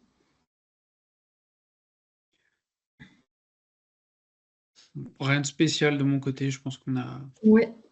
Oui, on a déjà pas mal évoqué de choses. La question 7, du coup, si Pierrick, tu peux l'afficher. Donc, ça recoupe un petit peu, puis ça va peut-être être redondant avec la dernière question. Donc, on va peut-être passer juste à la question 8. Quelles compétences pensez-vous que les enseignants et les étudiants doivent impérativement développer pour utiliser de manière efficiente, efficace l'IA générative, avec des pistes peut-être de solutions, de moyens pour les atteindre? Est-ce que, Audric, tu veux commencer à répondre à cette question? Oui. Alors, les étudiants, ils ont besoin de compétences de base, ils ont besoin de comprendre ce que c'est déjà. Ce serait pas mal. Les enseignants, je pense qu'ils ont le même besoin. Ils ont besoin de comprendre ce que c'est. En fait, aujourd'hui, je pense que cette question-là, elle est beaucoup plus simple à traiter parce que on a des cadres de compétences qui ont été définis par plusieurs instances. Je pense notamment à ce cadre de compétences qui est, voilà, le cadre de l'UNESCO, qui est relativement simple, qui est relativement limpide. Qui définit des choses qui sont, je pense, essentielles. Le fait que l'utilisateur de l'IA doit être acteur de son utilisation, il y a une agentivité qui est extrêmement importante. Le fait de conserver l'esprit critique. Et puis, je pense que dans certains cursus de formation, ça peut être important de développer des compétences très spécifiques par rapport à certaines utilisations de l'IA. On n'utilisera pas du tout les mêmes outils d'IA et de la même façon les IA selon qu'on fait du marketing, selon qu'on fait de la physique, par exemple, des choses comme ça, ou de la traduction. Là, le problème, je pense qu'on pourrait en parler pendant des heures et des heures. Et puis, il y a aussi des compétences de base qui sont, à mon avis, nécessaires, hein. La capacité à écrire une requête qui soit satisfaisante et précise, c'est aujourd'hui une compétence qui, à mon avis, est essentielle et qui doit être travaillée parce que aujourd'hui, quand on pose la question, on demande à des étudiants de générer quelque chose avec une intelligence artificielle. Si on demande à 25 étudiants, on aura 25 résultats différents. Si on leur demande d'ajuster un petit peu plus le contenu, on se rend compte que, au lieu de se rapprocher du résultat final qu'on espérait, les étudiants s'en éloignent parce que leurs requêtes sont pas assez précises en fait. Et c'est quelque chose qu'ils doivent maîtriser. Donc il y a une maîtrise technique et il y a une maîtrise éthique à développer. Et c'est vraiment essentiel. À mon avis, c'est là-dessus qu'il faut axer les choses. Et une petite question, tu penses vraiment que tu appelles ça de la maîtrise technique, mais c'est de la maîtrise sémantique, c'est pas vraiment de la technologie dans ce sens-là. C'est l'usage du prompt ou c'est plutôt la littératie numérique que tu fais? On est à mi-chemin entre les deux. Il y a un aspect technique dans le sens où il y a des éléments qui sont nécessaires pour avoir une requête qui est assez précise et avoir le résultat désiré. Mais ça se base aussi sur une forme de littératie qui va permettre de comprendre comment fonctionne le modèle et pourquoi il va réagir précisément à certaines requêtes et pourquoi certaines autres requêtes vont donner des résultats qui sont complètement faux. Pourquoi on ne peut pas utiliser une IA comme un moteur de recherche et pourquoi par contre c'est un super sparring partner pour développer des raisonnements, structurer des raisonnements et générer des idées, des hypothèses alternatives. Quelqu'un veut intervenir? Pascal, oui, je vois que... Oui, donc moi j'ai utilisé l'IA en termes de construction de programmes informatiques avec mes étudiants de licence de sciences de la Terre dans une UE qui s'appelle Gestion de projet pour traiter des données des données climatiques. Mais mes étudiants ont fait un peu d'informatique, ils ont fait une vingtaine d'heures de Python, mais il s'avère qu'ils ne sont pas vraiment capables de développer des programmes tout seuls. Et donc, ce qu'on a fait, je leur ai demandé, utilisez donc ChatGPT pour faire votre... Et on s'est rendu compte que, effectivement, si la requête n'était pas assez précise, si la description de l'outil qu'ils souhaitaient développer n'était pas assez bonne, eh ben, ils avaient des résultats qui étaient complètement délirants. Ils avaient des trucs qui ne marchaient pas, quoi. Et donc là, ça les obligeait. Ce que j'ai bien aimé avec cet exercice, c'est que ça les obligeait véritablement à formaliser ce dont ils avaient besoin de façon précise et rigoureuse. Et ça, j'ai trouvé que ça a été un bel exercice pour les étudiants, et pour moi aussi d'ailleurs. Cette obligation de formalisation claire. Via le prompt, c'est vrai que ça peut être aussi un moyen, donc il y a le résultat final, donc la production écrite, et puis après le fait aussi de demander en tant qu'enseignant les prompts, ça permet de voir un petit peu le cheminement de l'étudiant et du coup d'évaluer un processus et pas que le résultat final, et c'est un moyen aussi d'évaluer pas l'IA, l'outil utilisé, mais aussi évaluer en fait, l'usage de l'IA par les étudiants, donc c'est intéressant aussi. Ça m'interroge sur deux choses là-dessus. C'est vrai que du coup, ça veut dire qu'il faut apprendre à poser les bonnes questions, mais est-ce qu'on est en capacité avec ces outils, finalement, est-ce qu'il ne faut pas être un peu expert du domaine ou avoir une connaissance à minima pour être capable d'évaluer la pertinence de la réponse? Parce que pour nous, quand on est dans nos domaines sur lesquels on maîtrise, on peut apprécier, et c'est pour ça qu'on a aussi un regard critique. Si on se repositionne du point de vue des étudiants, comment ils font ce travail-là? Et là, il faut plutôt former à la recherche d'informations, l'esprit critique, la comparaison des sources. Est-ce que c'est pas là-dessus qu'il faut les emmener à se re-questionner là-dessus? Parce que s'ils prennent par défaut l'IA comme étant une réponse ancrée, institutionnelle, fiable, presque universitaire comme l'enseignant, c'est compliqué pour eux d'interpréter ce qui est pas juste ou pas. Je ne sais pas si vous voyez ce que je veux dire. Oui. Après, on aurait tort de penser que cet apprentissage de compétences par rapport à la recherche d'informations, elle doit se faire qu'auprès des apprenants et pas auprès des experts, parce que mine de rien, l'IA, c'est quand même un modulateur de perspective et un constructeur de réalité. Quand je demande à un notebook LM de me résumer un article, il me résume un article sur aucune base précise, en fait, puisqu'il ne sait pas évaluer la qualité de l'information. Donc, il me choisit les éléments qui sont saillants sur des aspects de probabilité, des aspects de typographie, peu importe. Toujours est-il qu'il va faire une analyse qui n'est pas une analyse scientifique, mais une analyse qui est purement textuelle. Et je dis ça parce qu'il y a beaucoup d'enseignants-chercheurs qui utilisent ces outils pour faire leur revue de littérature.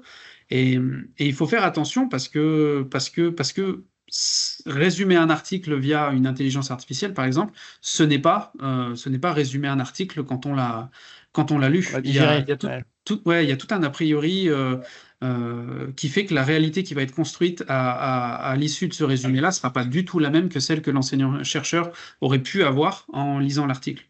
Donc je pense que cette notion de les tenants, les aboutissants de la recherche d'informations sur une IA, ça s'adresse tout autant aux apprenants qu'aux experts. Oui, tout à fait. Et ça, c'est une vraie question qu'on se pose. C'est pas le sujet aujourd'hui, mais on en parle, nous, avec des gens qui accompagnent nos doctorants. On voit de plus en plus de jeunes doctorants qui commencent à travailler, qui en gros se disent peut-être ils peuvent faire leur thèse en 6 mois. C'est un super gros débat, mais ça veut dire, si on commence à le voir comme ça, est-ce qu'on parle du même métier de devenir enseignant-chercheur? C'est plus le même sujet. La digestion, l'intégration, le temps long, le travail sur des couches de compréhension, sur des concepts très profonds, est-ce qu'on peut les obtenir? A priori, non.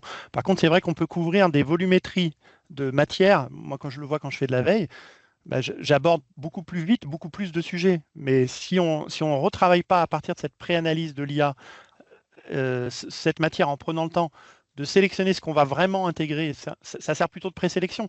Enfin, ça devrait, à mon avis, servir plutôt de présélection. Je ne sais pas comment vous l'utilisez, vous, d'ailleurs, pour vos recherches ou pour vos préparations de cours, mais pour nous-mêmes, c'est une discipline, donc pour eux aussi, j'imagine. Je vois un témoignage. Est-ce que je vois, alors je vois AP, mais je ne sais pas du coup qui c'est, qui nous parle d'ALIUT, de la mise en place en fait d'un atelier de prompt. Est-ce que ça vous dérange de prendre la parole puis nous dire quelques mots un petit peu sur ce que vous proposez? C'est intéressant. Oui, allez-y. Ah, on vous entend plus là. Vous avez coupé votre micro. On vous entendait. Voilà. Alors parlez assez fort parce que par contre votre voix doit être assez faible.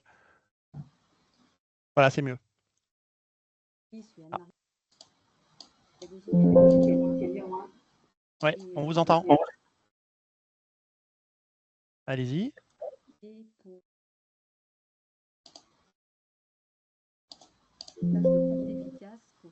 Anne-Marie Perrault, enchantée, on vous voit régulièrement à cette sup. On vous entend, allez-y, on vous écoute. Ah, vous avez coupé, alors ça saccade. Ouais, excusez-moi. On vous entend pas, Anne-Marie. Excusez-nous, on va relayer du coup. Il doit y avoir un problème de micro. Ça saccade énormément. Est-ce que vous pouvez régler ça ou sinon on va passer, on vous reprendra juste après alors dans ce cas-là. Est-ce que quelqu'un d'autre veut réagir? Pascal, tu as ta main levée? Est-ce que c'est ce qui reste de tout à l'heure ou est-ce que c'est une deuxième réaction? D'accord. Anne-Marie, vous nous entendez? Non, a priori, il y a un souci. Désolé Anne-Marie, n'hésitez pas à communiquer sur le chat, mais a priori, votre micro pose un problème. On va rebondir sur la question. Juste une petite question maintenant. La question 7, tu voulais la faire sauter parce que tu pensais que c'était lié. Je ne me rappelle pas. En fait, j'avais l'impression qu'on y avait déjà répondu avec les éléments qui avaient été apportés. Je reviens juste pour voir. Quel défi avez-vous rencontré dans l'intégration? Est-ce que vous voulez compléter? D'accord. Est-ce que, juste au cas où, parce que je vois que dans le temps, on est encore bon. Il y en a qui veulent rebondir et peut-être aussi, l'idée, c'est est-ce que vous avez, vous, auditeurs, des partages que vous voulez faire? Comment vous l'intégrez, vous? Ça m'intéresse aussi de savoir ce que vous en faites dans vos contenus de cours. Ça nous intéresse tous de partager. Si vous voulez témoigner un petit peu sur vos usages. Audric, je vois que... Audric, vas-y.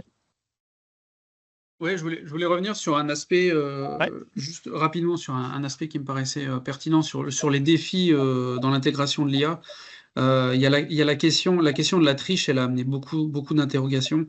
On s'est beaucoup positionné dans l'idée d'essayer de capturer la triche et de courir après nos étudiants.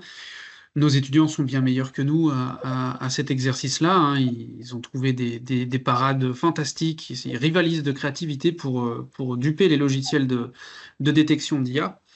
Et puis, quand on a réussi à mettre des régulations en place, on s'est trouvé face à un nouveau challenge, c'est qu'on a mis des régulations, puis les étudiants sont venus nous dire que nos régulations, en fait, elles valaient pas un clou.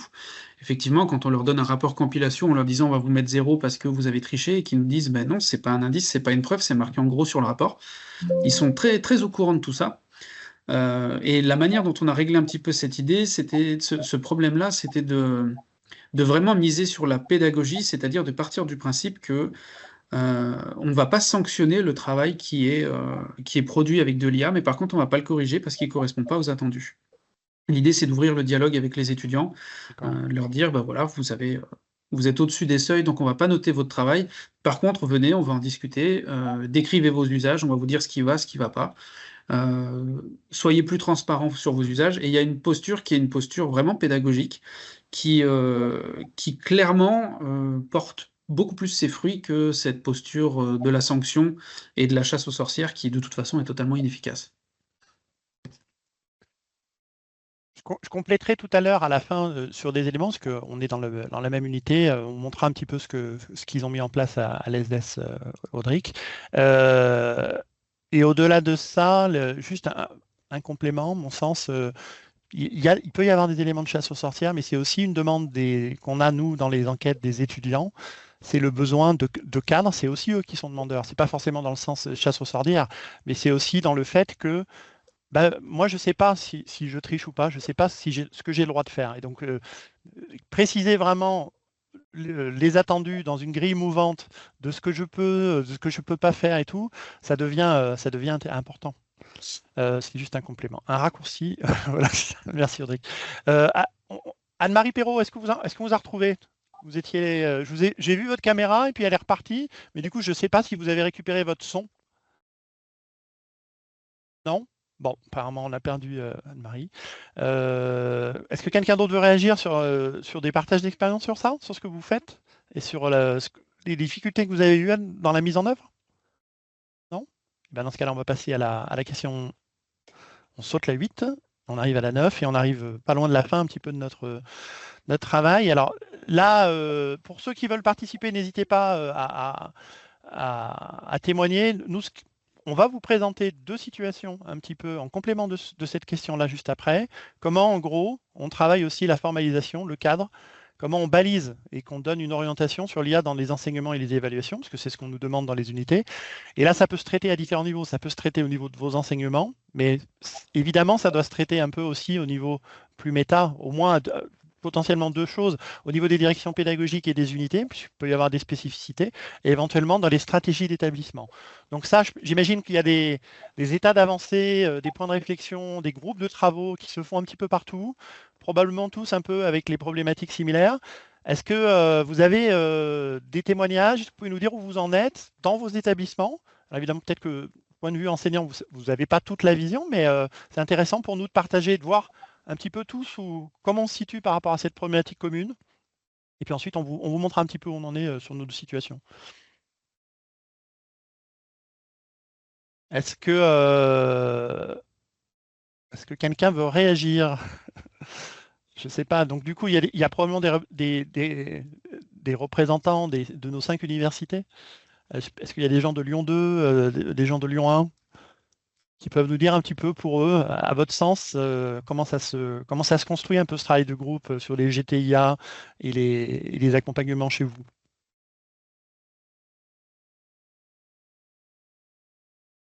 Ah. Personne? Est-ce que je vois des noms que je connais? Il y a Yachen qui... Voilà, merci de prendre la parole. Yachen, allez-y. Avec plaisir. Oui, rebonjour. Je voulais juste dire que moi, j'encadre plusieurs mémoires de Master MEF. Dans le cadre de l'évaluation de Master MEF, du mémoire de Master MEF, à Lyon 2, on a compilation, mais il me semble, il faut compilation plus pour Oui. avoir le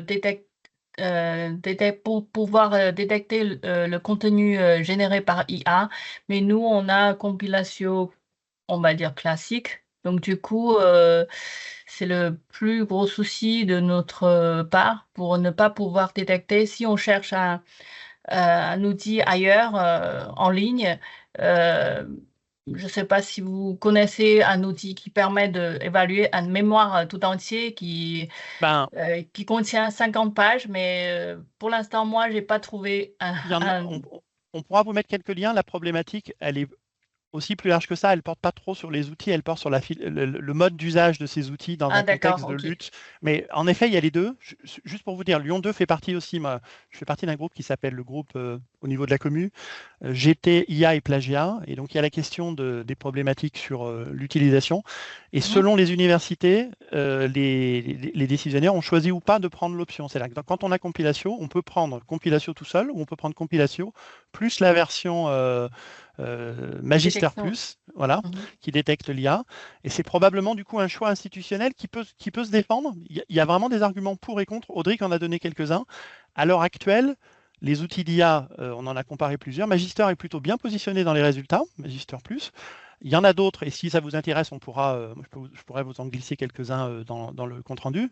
Alors, j'ai pas de billes là-dedans, c'est vraiment des choses externes. La difficulté, c'est qu'il y a des problématiques RGPD sur ces documents. C'est pour ça qu'on essaie aussi d'avoir des outils établissements. Et puis ils sont tous, ils ont des différences, mais ils ont tous la problématique qu'on a changé de paradigme. C'est-à-dire qu'en gros, jusqu'à maintenant, quand on travaillait la question de la fraude ou du plagiat, on pouvait sourcer la fraude, on pouvait l'identifier. Donc ça avait valeur juridique ou valeur réglementaire de preuve. À l'heure actuelle, Compilatio le dit clairement, et comme le disait Audric, les étudiants ont très bien compris, ça ne peut plus être pris comme une preuve. C'est-à-dire que dans votre démarche, vous pouvez l'utiliser, et là peut y avoir débat. Ça peut être quand même intéressant parce que c'est un détecteur de fumée. Ça vous permet d'identifier que peut-être sur cette copie, il faut aller regarder plus finement, il y a une problématique, mais ça ne peut pas être la seule justification et la seule stratégie. C'est-à-dire que derrière, dans vos contrats pédagogiques, et tout à l'heure je vous montrerai quelques éléments, il faut associer à ça, à cette détection éventuelle ou pas, des actions pédagogiques de repassation. Le choix qu'a fait Audric, par exemple, à l'ESDES, c'est de dire on n'évalue pas ce qui a été fait s'il y a un taux de détection. Il y a repassation, soit à l'oral avec un complément. Voilà. Mais l'outil, quel qu'il soit actuellement, n'est pas une solution en soi, unique. D'accord, merci beaucoup. Quelqu'un d'autre veut réagir par rapport à l'établissement? On voit le cas de Lyon 2, donc c'est vrai que c'est un choix dans d'autres. Du coup, s'il n'y a pas d'autres témoignages sur ça, je vais laisser la parole à Manon et puis je prendrai la parole après pour vous montrer quelques éléments que j'ai préparés sur ça. Oui, alors du coup à Lyon 1, il n'y a pas de charte établissement, enfin à l'échelle de l'établissement pour le moment du moins. Il y a le service ICAP, donc le service de pédagogie qui dispense des formations autour de l'IA, donc notamment une formation sur la posture en atelier. Il y a des formations aussi en ligne. Il y a une formation prompt qui va arriver la fin avril, une formation plus sur la partie technique, donc créer des tests dans H5P, sur l'activité de test de Moodle avec l'IA, et puis après faire le transfert dans Moodle. Donc là, voilà, il y a des formations autour de ça. On a aussi donc la bibliothèque, la BU de Lyon 1, qui propose des webinaires, donc là qui sont aussi accessibles aux étudiants. Et donc c'est des webinaires en visio. Et donc là, on parle beaucoup, il parle beaucoup des citations, comment citer l'IA dans son travail, notamment dans le cadre des travaux de fin d'études universitaires. Donc, c'est une formation qui a lieu, je n'ai plus le calendrier en tête, mais c'est mensuellement. Donc, voilà, c'est ce qui existe à l'échelle de l'établissement autour de l'IA. Donc, c'est quelque chose on travaille dessus, il y a des groupes de travail sur ça. Il y a une enquête aussi auprès d'enseignants et d'étudiants pour un petit peu collecter les usages et voilà. Et normalement, les résultats devraient aussi être publiés. Je ne sais pas, peut-être Pierrick, vous avez aussi travaillé vous avez une charte au niveau de l'outil, c'est ça? Oui. Juste avant de rebondir sur la partie présentation, je vois qu'il y a quelqu'un qui veut intervenir. Je vais d'abord lui donner la parole. Ouais. Stéphanie?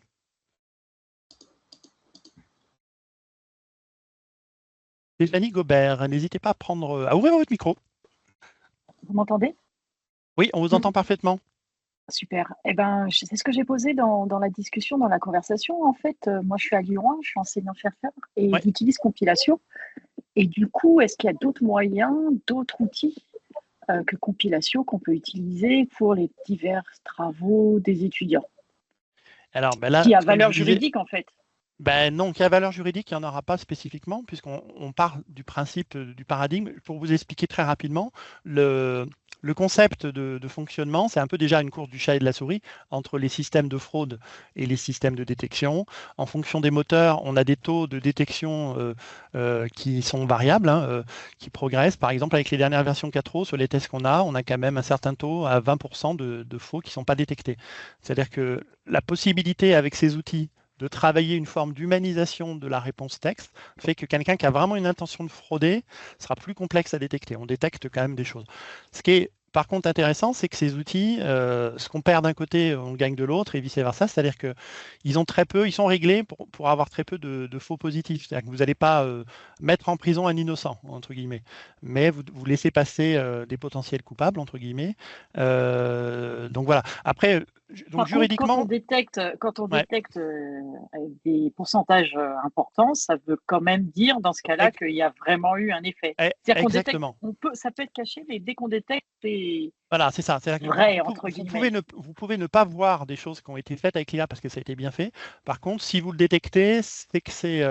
Mais c'est une solution qui, à mon avis, même techniquement, va être temporaire. Dans quelques années, probablement que les systèmes d'humanisation dépasseront.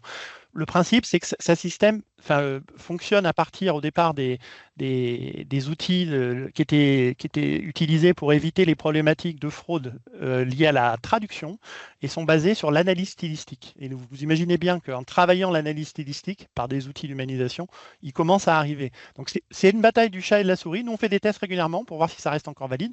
Pour le moment, nous, à l'UCLI, on a estimé que c'était un point d'entrée clairement insuffisant, mais intéressant, que ça ne pouvait pas être utilisé contractuellement de manière juridique formelle, sauf si on l'intègre dans le contrat pédagogique, si on prévient qu'il y a une vérification systématique et qu'à partir de cette vérification, au-delà d'un tel taux, on se réserve le droit de faire une repassation ou des compléments à l'intérieur, juridiquement, ça, on peut le faire. Par contre, on ne peut pas sanctionner de manière, comme on pouvait le faire avant avec le fonds, de manière claire et définitive et indubitable en termes juridiques par rapport à simplement un taux. Il faut aller au-delà au niveau de la réponse. Alors, si je peux compléter en retour d'expérience, Ouais. je m'occupe de stages. Les étudiants ont rendu des rapports de stage. Et une fois qu'ils ont rendu le rapport de stage, leur ai demandé d'évaluer en fait comment ils avaient, quel est leur pourcentage pour eux d'utilisation d'IA. Ouais. Et j'ai été assez surprise. Bien sûr, en parallèle, j'avais passé dans Compilatio leur rapport. Et j'étais assez surprise, c'est-à-dire que pour eux, de toutes les façons, utiliser l'IA, que pour l'orthographe, la grammaire, rendre joli le rapport, ça n'est pas une utilisation d'IA. Donc voilà. Ça peut se débattre. Voilà, donc c'est vraiment, je trouve qu'ils ont, pour nous, on pense que c'est de l'utilisation d'IA. Pour eux, c'est bon, voilà, on a rendu notre texte joli. Et pour ceux qui ont utilisé l'IA dans le sens recherche avec un vrai plagiat après dans le rapport, ceux qui ont utilisé pour ça, ça a été énorme par contre le pourcentage. C'est-à-dire que là, on n'a pas des petits pourcentages d'orthographe ou de grammaire. Et dans ce cas-là, ceux qui pensaient vraiment avoir utilisé l'IA pour de la génération de données, dans ce cas-là, le pourcentage est très très haut. Donc je trouve qu'ils arrivent bien à s'évaluer et qu'ils savent pourquoi ils utilisent l'IA en fait. Quand ils veulent tricher, eh bien c'est très haut. Et quand je ne sais pas comment le dire, tricher, c'est pas un jugement, mais Ouais. quand il y a une volonté de fraude, en tous les cas, Compilatio l'a vraiment détecté dans ce sens-là. Mon retour d'expérience, en tous les cas. Non, c'est intéressant parce que c'est aussi les témoignages qu'on a. Ils ont une vision là-dessus qui est à peu près similaire à celle qu'ont les enseignants. On n'a pas tant, nous, d'écart de représentation ou presque de valeur sur ce qu'est l'acte de triche. Ceux qui trichent en sont conscients. On le voit aussi. Après, sur ce que vous disiez, sur ce qu'on peut apprécier comme étant une fraude ou pas, c'est très variable en fonction de l'attendu des compétences pédagogiques que vous mettez. Est-ce que dans votre compétence, vous évaluez la capacité orthographique, la capacité d'écriture, le style? Si c'est le cas, en effet, là, il y a problème. Si ce n'est pas le cas, et ce qui est presque plus le cas maintenant, jamais, le fond, après tout, pourquoi pas. Nous, on a une autre problématique là-dessus, que c'est Audric, hein, tu pourras rebondir, Audric, parce que il me semble que c'est toi chez nous qui avait fait ressortir le sujet. Qu'est-ce qu'on fait des situations d'étudiants en cas de dyslexie? Les 10, par exemple, il y a un intérêt qui pourrait être tout à fait pertinent d'utiliser l'IA pour résoudre une part de ces problématiques-là. Mais en ce cas-là, il y a une rupture d'équité par rapport à la gestion et l'utilisation des IA. Je ne sais pas si je suis bien clair. Audric, tu veux rebondir éventuellement sur ça? Ouais, effectivement, c'est aussi là que ça devient assez intéressant de regarder un peu les capacités d'IA. C'est que au-delà, on a d'un côté le fait que ça peut être un générateur d'inégalités, parce qu'il y a des gens qui ont accès à certains modèles et d'autres non. Il y a une question de littératie, une question de moyens aussi. Mais il y a aussi des cas dans lesquels l'IA peut être un facteur d'égalité et ça peut être intéressant. Et c'est vrai que dans le cas de la dyslexie, il y a une potentialité qui est intéressante. Après, ça demande une grosse maîtrise de l'outil pour justement faire en sorte que l'IA arrive à pallier les troubles dyslexiques eux-mêmes, mais pas plus, parce que sinon on va se retrouver dans un nouveau cas de tricherie. Et là, ça demande une maîtrise qui est assez forte. Mais effectivement, il y a des perspectives qui sont, je trouve, assez intéressantes sur ce plan-là. Ouais. Je vous partage du coup quelques éléments sur nous, ce qu'on produit au sein de Alors, ça se fait dans plein d'universités. Je ne sais pas si vous suivez ou si parmi vous, certaines personnes travaillent sur ça, dans des groupes internes sur l'accompagnement, la stratégie de lutte sur ces problématiques. Beaucoup de choses qui sont éditées par nos collègues de Louvain, nos collègues de Sherbrooke, les Canadiens, les Belges, évidemment l'université francophone aussi, Montpellier, Rennes font beaucoup de choses. Nous, on travaille à préparer un petit peu une réponse un peu plus structurée. Alors, on a mis le temps. Et on a toujours un temps qui est un peu... c'est un vrai débat, un vrai challenge pour nos équipes de travailler ces notions-là par rapport à la réactivité des usages des étudiants. Mais voilà un petit peu où on en est. Je partage ça.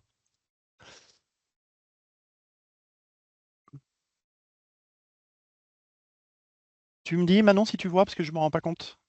Oui, c'est bon. On travaille sur un cadre à plusieurs niveaux. Alors, il y a des choses qui sont déjà actives dans plusieurs unités, puis il y a des choses qui sont en cours. Donc évidemment, la mise à disposition de la charte de déontologie, donc ça, la commune a mis en place une charte qui peut être signée, qui est une évolution en fait des chartes de déontologie qui étaient au départ basées sur le concept des problématiques de plagiat, sur l'emprunt, sur les règles de citation, sur l'expression des sources, sur la citation des sources. Donc c'est des éléments vraiment de base sur ça qui sont mis dans les règlements.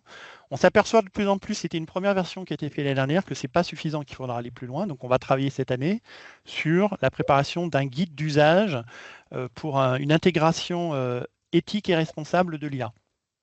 Et ce qu'on fait à côté de cette charte, c'est aussi, il n'y a pas un choix institutionnel d'imposer, puisqu'on a des fonctionnements différents dans les unités, des appréhensions du sujet, des valeurs peut-être aussi qui peuvent être différentes. Il y a des unités où, parce qu'ils sont plus proches, par exemple les SDS du milieu professionnel, il y a des injonctions du milieu professionnel pour former à l'IA, et puis il y a d'autres unités qui peut-être sont plus réticentes ou par principe ont plutôt envie d'interdire ou de réguler très fortement. Donc on laisse la liberté au niveau des unités par contre et au niveau des didactiques spécifiques. Par contre, on donne de la matière et un cadre global.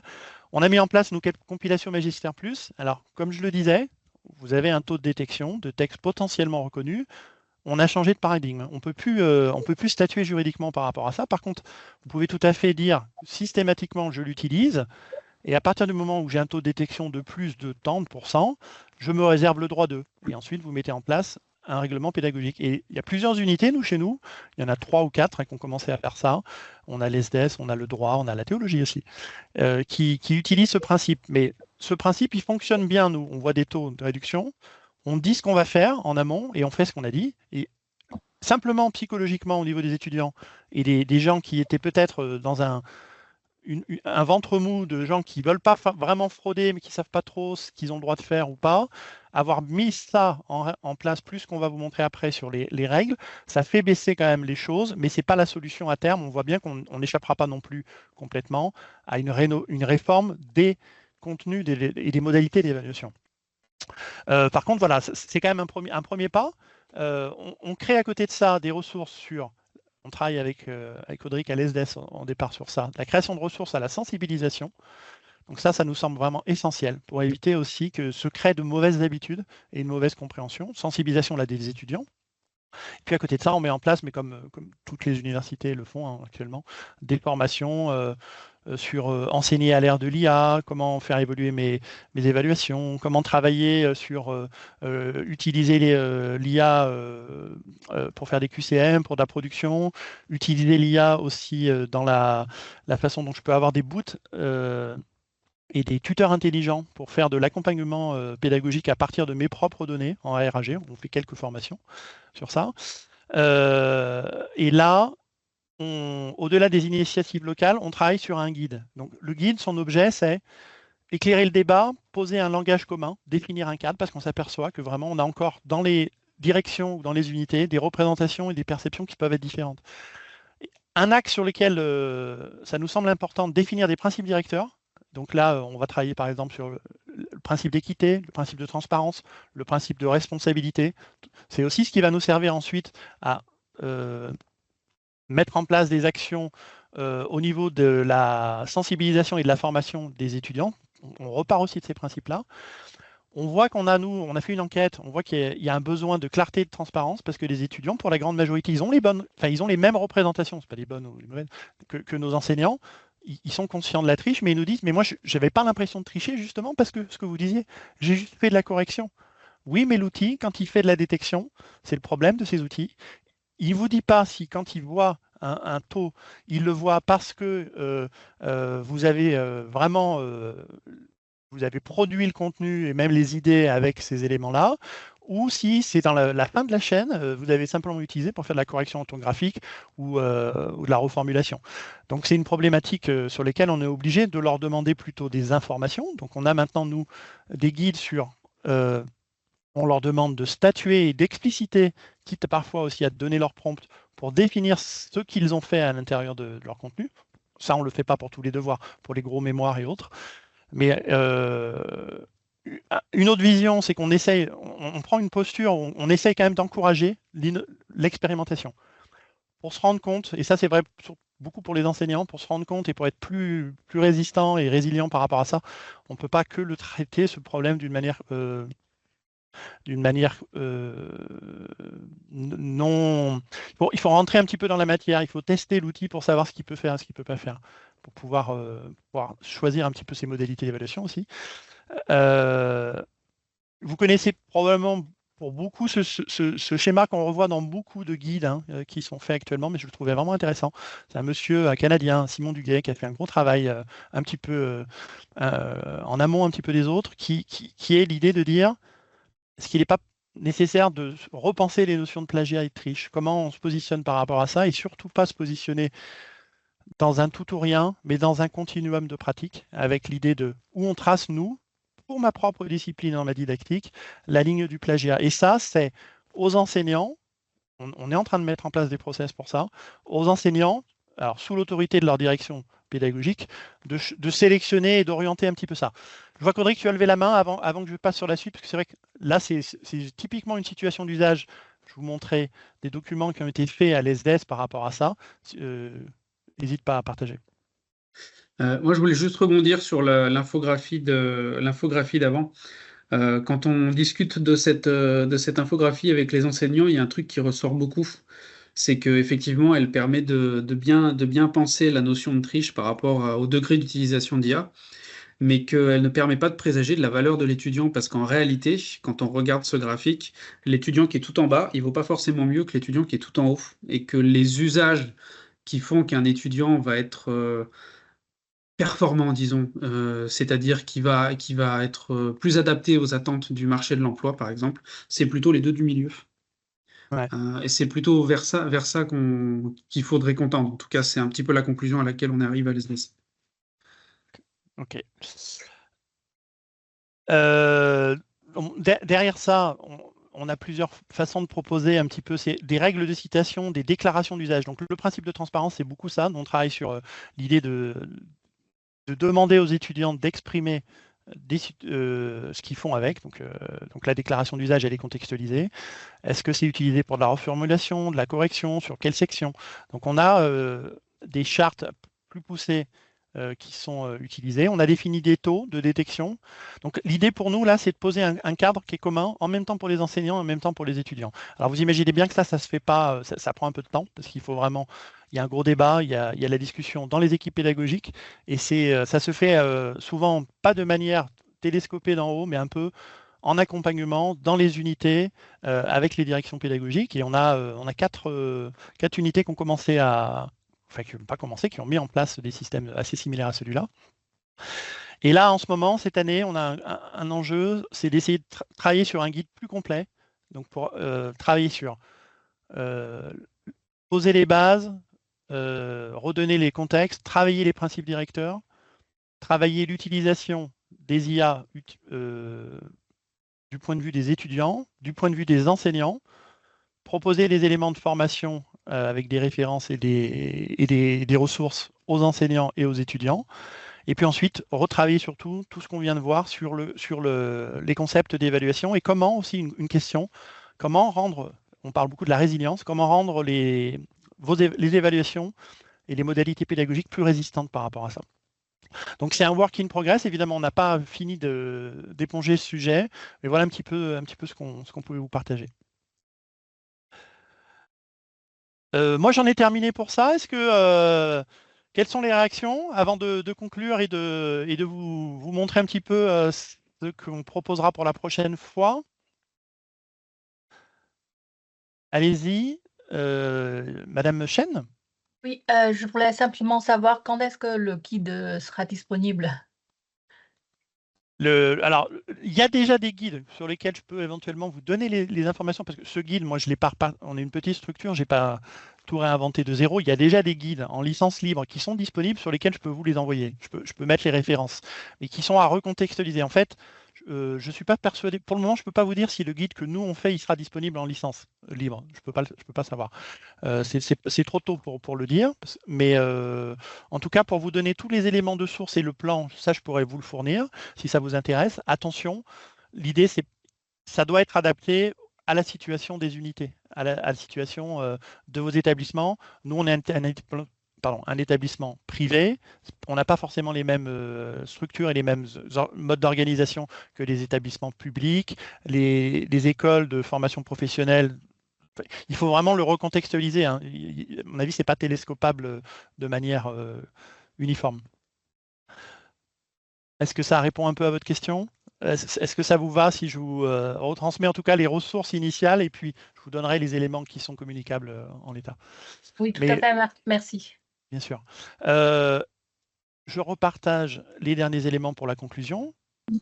Juste, Pierrick, je ne sais pas si tu as une réponse. C'est Gilles Cuny qui posait la question par rapport au plagiat avec l'IA. Est-ce que la correction orthographique, ça peut être aussi considéré comme une fraude? Je ne sais pas si tu as la réponse à cette question. À partir du moment où les étudiants font quand même preuve de transparence. Voilà. Je ne sais pas si tu as vu sa question. En fait, il y a préciser à l'oral. Ouais, il n'y a pas une réponse unique. À mon sens, là, l'évolution actuelle que l'on voit depuis plusieurs années sur le fait qu'on lâche aussi sur les questions orthographiques me laisserait penser que oui. C'est-à-dire que nous, par exemple, il y a quelques années, sur les niveaux de français et sur les éléments orthographiques, on avait encore un travail avec les situations type des outils type Voltaire, c'est-à-dire qu'on prenait en charge un certain niveau d'exigence sur la production. Depuis plusieurs années, on est obligé de lâcher sur ça. On fait le choix, ça peut être contestable, hein, c'est critique, mais depuis 2 ans, on a fait le choix de réduire, même pour des formations littéraires, les exigences sur ce niveau-là. Donc ça me laisserait penser qu'on considère que ce n'est plus une compétence impérative, que ce n'est pas le fond, et que donc on pourrait accepter que ce soit utilisé pour des problématiques orthographiques ou ce qu'on disait tout à l'heure sur les listes. La problématique, c'est que je ne sais pas faire le tri entre les deux. Je ne sais pas si vous aviez des informations sur ça, mais la problématique, c'est ça. C'est comme je disais, l'outil, il sélectionne à l'arrivée. Il ne sélectionne pas à l'entrée. Il n'est pas capable de dire au sein du processus. Donc, nous, la solution, c'est ce qu'on disait, c'est du déclaratif. On va leur demander de définir, et on a défini une sorte de taxonomie des usages. Et en fonction de ces usages, on dit ça, vous avez le droit de le faire, ça, vous n'avez pas le droit, ça, c'est autorisé. Et c'est ensuite dans la discussion, éventuellement, s'il y a un cas de fraude, il y a d'abord un rapport pédagogique on essaie de comprendre un petit peu ce qui s'est passé, qu'on interprète ça. Et s'il y a repassation d'exercice ou s'il y a validation de la note, parce qu'on estime que la réponse qui est apportée est juste. Mais évidemment, ça prendra du temps dans les process. Vous imaginez que sur les très grosses promotions, avoir cette démarche d'individualisation de la réponse, c'est pas si simple que ça. Je ne sais pas si ça répond à peu près au questionnement que vous vous posiez. Mais... Pas tout à fait, si je peux me permettre, parce qu'en fait, oui, ma question était pas très bien formulée. Je revenais beaucoup plus à ce qu'on avait dit au début de cette réunion. En fait, par rapport à l'utilisation de l'IA, ce qui me semble vraiment important, c'est pas du tout si on va l'utiliser ou si on va pas l'utiliser, mais que ça soit une utilisation qui soit transparente. Donc globalement, quand je demandais si la correction orthographique par l'IA peut être considérée comme une fraude, c'est pas la correction orthographique comme on m'a répondu, comme Anne-Marie m'a répondu, elle a tout à fait raison. On utilise tous la correction orthographique sur Word, mais c'est vraiment de réussir à amener les étudiants à accepter le fait que l'IA est un outil, mais que comme tout outil, il doit être déclaré. Je pense qu'il était là, je pense que tout le monde est d'accord, parce qu'on est tous d'accord sur le principe. Mais enfin, on est tous d'accord. D'ailleurs, je pose la question. On est bien d'accord. Utiliser l'IA n'est pas un problème en soi. Ce qui est important, c'est que lorsque l'IA est utilisée, que les étudiants aient conscience de l'utiliser et qu'ils en fassent la déclaration. En tout cas, moi, c'est ce que je dis à mes étudiants. Je leur dis, vous êtes libres d'utiliser l'IA. En revanche, si vous utilisez l'IA, moi, je veux savoir pourquoi vous l'avez utilisé. Par contre, si jamais je me rends compte que vous l'avez utilisé et que ce n'est pas déclaré, malheur à vous. Oui, on est tout à fait en phase. C'est ce qu'on explicite dans le principe de transparence. C'est important pour nous. Et puis aussi, nous, dans la façon dont on se porte en modèle, dans nos propres pratiques, on essaye aussi d'avoir cette vision-là. Je ne sais pas, Audrey, si tu veux rebondir sur ça. Oui, effectivement, ça dépend énormément de l'évaluation, du contexte et du cours. En fait, ce qui peut être permis dans un cours peut ne pas être permis dans un autre. C'est extrêmement dynamique et effectivement, la variable, enfin, la pierre angulaire de tout ce dispositif-là, c'est vraiment la transparence. Et puis, c'est pas qu'une question de transparence et de circulation de l'information. C'est aussi, je pense, une question de posture parce qu'à partir du moment où les étudiants sont transparents avec l'enseignant sur l'usage qu'ils font de l'IA, ils sont aussi transparents avec eux-mêmes sur l'usage qu'ils ont. Parce que naturellement, quand on a cette démarche d'être transparent, ça vient tout seul de savoir ce qui est permis, ce qui n'est pas permis. Et ça doit jouer comme un signe d'alerte pour les étudiants. Donc oui, la transparence, pour moi, elle est essentielle. Et cette question de savoir si utiliser un correcteur orthographique est de la triche ou pas, en fait, c'est contextuel. C'est parfaitement contextuel. Actuellement, en fait, c'est aussi parce que ça pose. On est encore dans des phases de débat. C'est pas clair pour tout le monde. On n'a pas les mêmes représentations entre les directions, les enseignants, les spécificités didactiques, les métiers, ceux qui sont plus ou moins proches du monde du travail aussi. Moi, je vois des écarts assez forts. C'est un des critères. Est-ce qu'on est plus ou moins ancré, par exemple, dans l'approche par compétences ou dans les problématiques qui sont liées à la professionnalisation? On a des réactions qui peuvent être très différentes. Parce que, par exemple, un enseignant qui considère spécifiquement que son métier, c'est pas de former des compétences spécifiques, il ne va pas évaluer de la même manière. Son approche de l'évaluation, son approche du travail va être un peu différente. C'est des pistes de raisonnement. Donc, à suivre, à débattre. Merci je vais être le garant du temps. Merci pour tous vos participations, vos éclairages. J'espère que ça vous aura nourri, que ça amène d'autres questions, parce que c'est sûr qu'on n'a pas étoffé, on n'a pas élagué un petit peu toutes ces problématiques. La problématique de l'évaluation, elle est centrale et elle reste encore très, très fortement traitée dans le milieu. On en revoit. Là, je vois que par exemple, là, il y a un gros colloque à Montpellier prochainement qui portera spécifiquement sur ça, qui est suivable à distance d'ailleurs, j'ai vu ça, qui portera que sur l'évaluation à l'ère de l'IA. Il y a vraiment beaucoup de communautés qui réfléchissent, qui travaillent cette matière et je pense qu'on n'a pas fini. Merci pour le partage. Pascal, est-ce que tu veux donner un mot de la fin ou Audrey? Et puis ensuite, on va juste vous présenter le prochain atelier dans lequel on aura un expert, Richard Emmanuel East, qui travaille sur ce sujet et qui a partagé beaucoup de ressources en ligne que je vous invite à regarder si le sujet vous intéresse. Pascal, Audrey, vous voulez donner un petit mot de la fin ou pas? Pascal, sinon je rajoute quelque chose. Vas-y. Pour moi, l'élément essentiel qui ressort de tout ça, de tous les travaux qu'on peut conduire depuis quand même déjà pas mal de temps là-dessus, c'est que c'est une problématique qui est totalement inévitable et que le mieux qu'on puisse faire aujourd'hui, c'est de l'intégrer dans nos pratiques à tous les niveaux, que ce soit au niveau des programmes, au niveau de l'enseignant, au niveau de l'étudiant. Mais il y a un truc que ça me rappelle systématiquement, et on en a déjà beaucoup discuté, Pierrick, c'est que c'est un vieux serpent de mer, c'est un vieux problème qu'on a avec toutes les technologies du numérique depuis le début. C'est qu'à chaque fois, ce sont des dispositifs qui sont ultra puissants et qui en fait s'engagent dans chacune des failles de notre pédagogie. On n'a plus le droit à l'erreur. Et en fait, ça nous invite seulement, non pas, enfin, point de vue personnel, non pas à révolutionner notre pédagogie, mais vraiment à revenir aux fondamentaux de notre pédagogie. Parce que finalement, les évaluations, les exercices, si les étudiants peuvent le faire avec ChatGPT, c'est peut-être que nos évaluations, elles sont pas top en fait. Donc pour moi, c'est surtout ça, c'est un appel au retour aux fondamentaux de la pédagogie. Et le numérique, c'est du poil à gratter pédagogique, moi je dis sur ça. Souvent, tout à fait. Merci Manon pour le partage sur le Pédagogium 2025. Donc ça, c'est nos confrères en fait de l'association qui est portée par Christophe Battier, qui à I4Sup, hein, qui a travaillé avec l'Université de Montpellier. Il y a des contenus vraiment très qualitatifs sur ça dans le milieu de l'enseignement supérieur.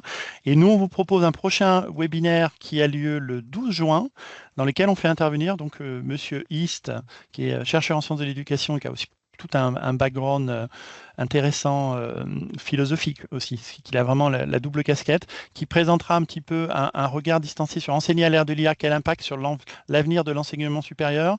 Et je vous glisse juste quelques teasers.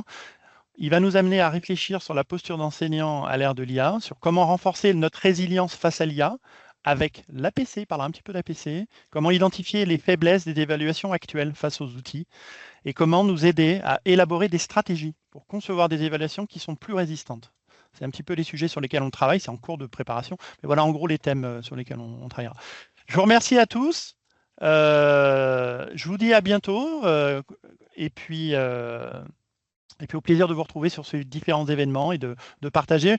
On vous enverra le lien à tous ceux qui étaient inscrits et on vous mettra les différentes recherches de contenus complémentaires.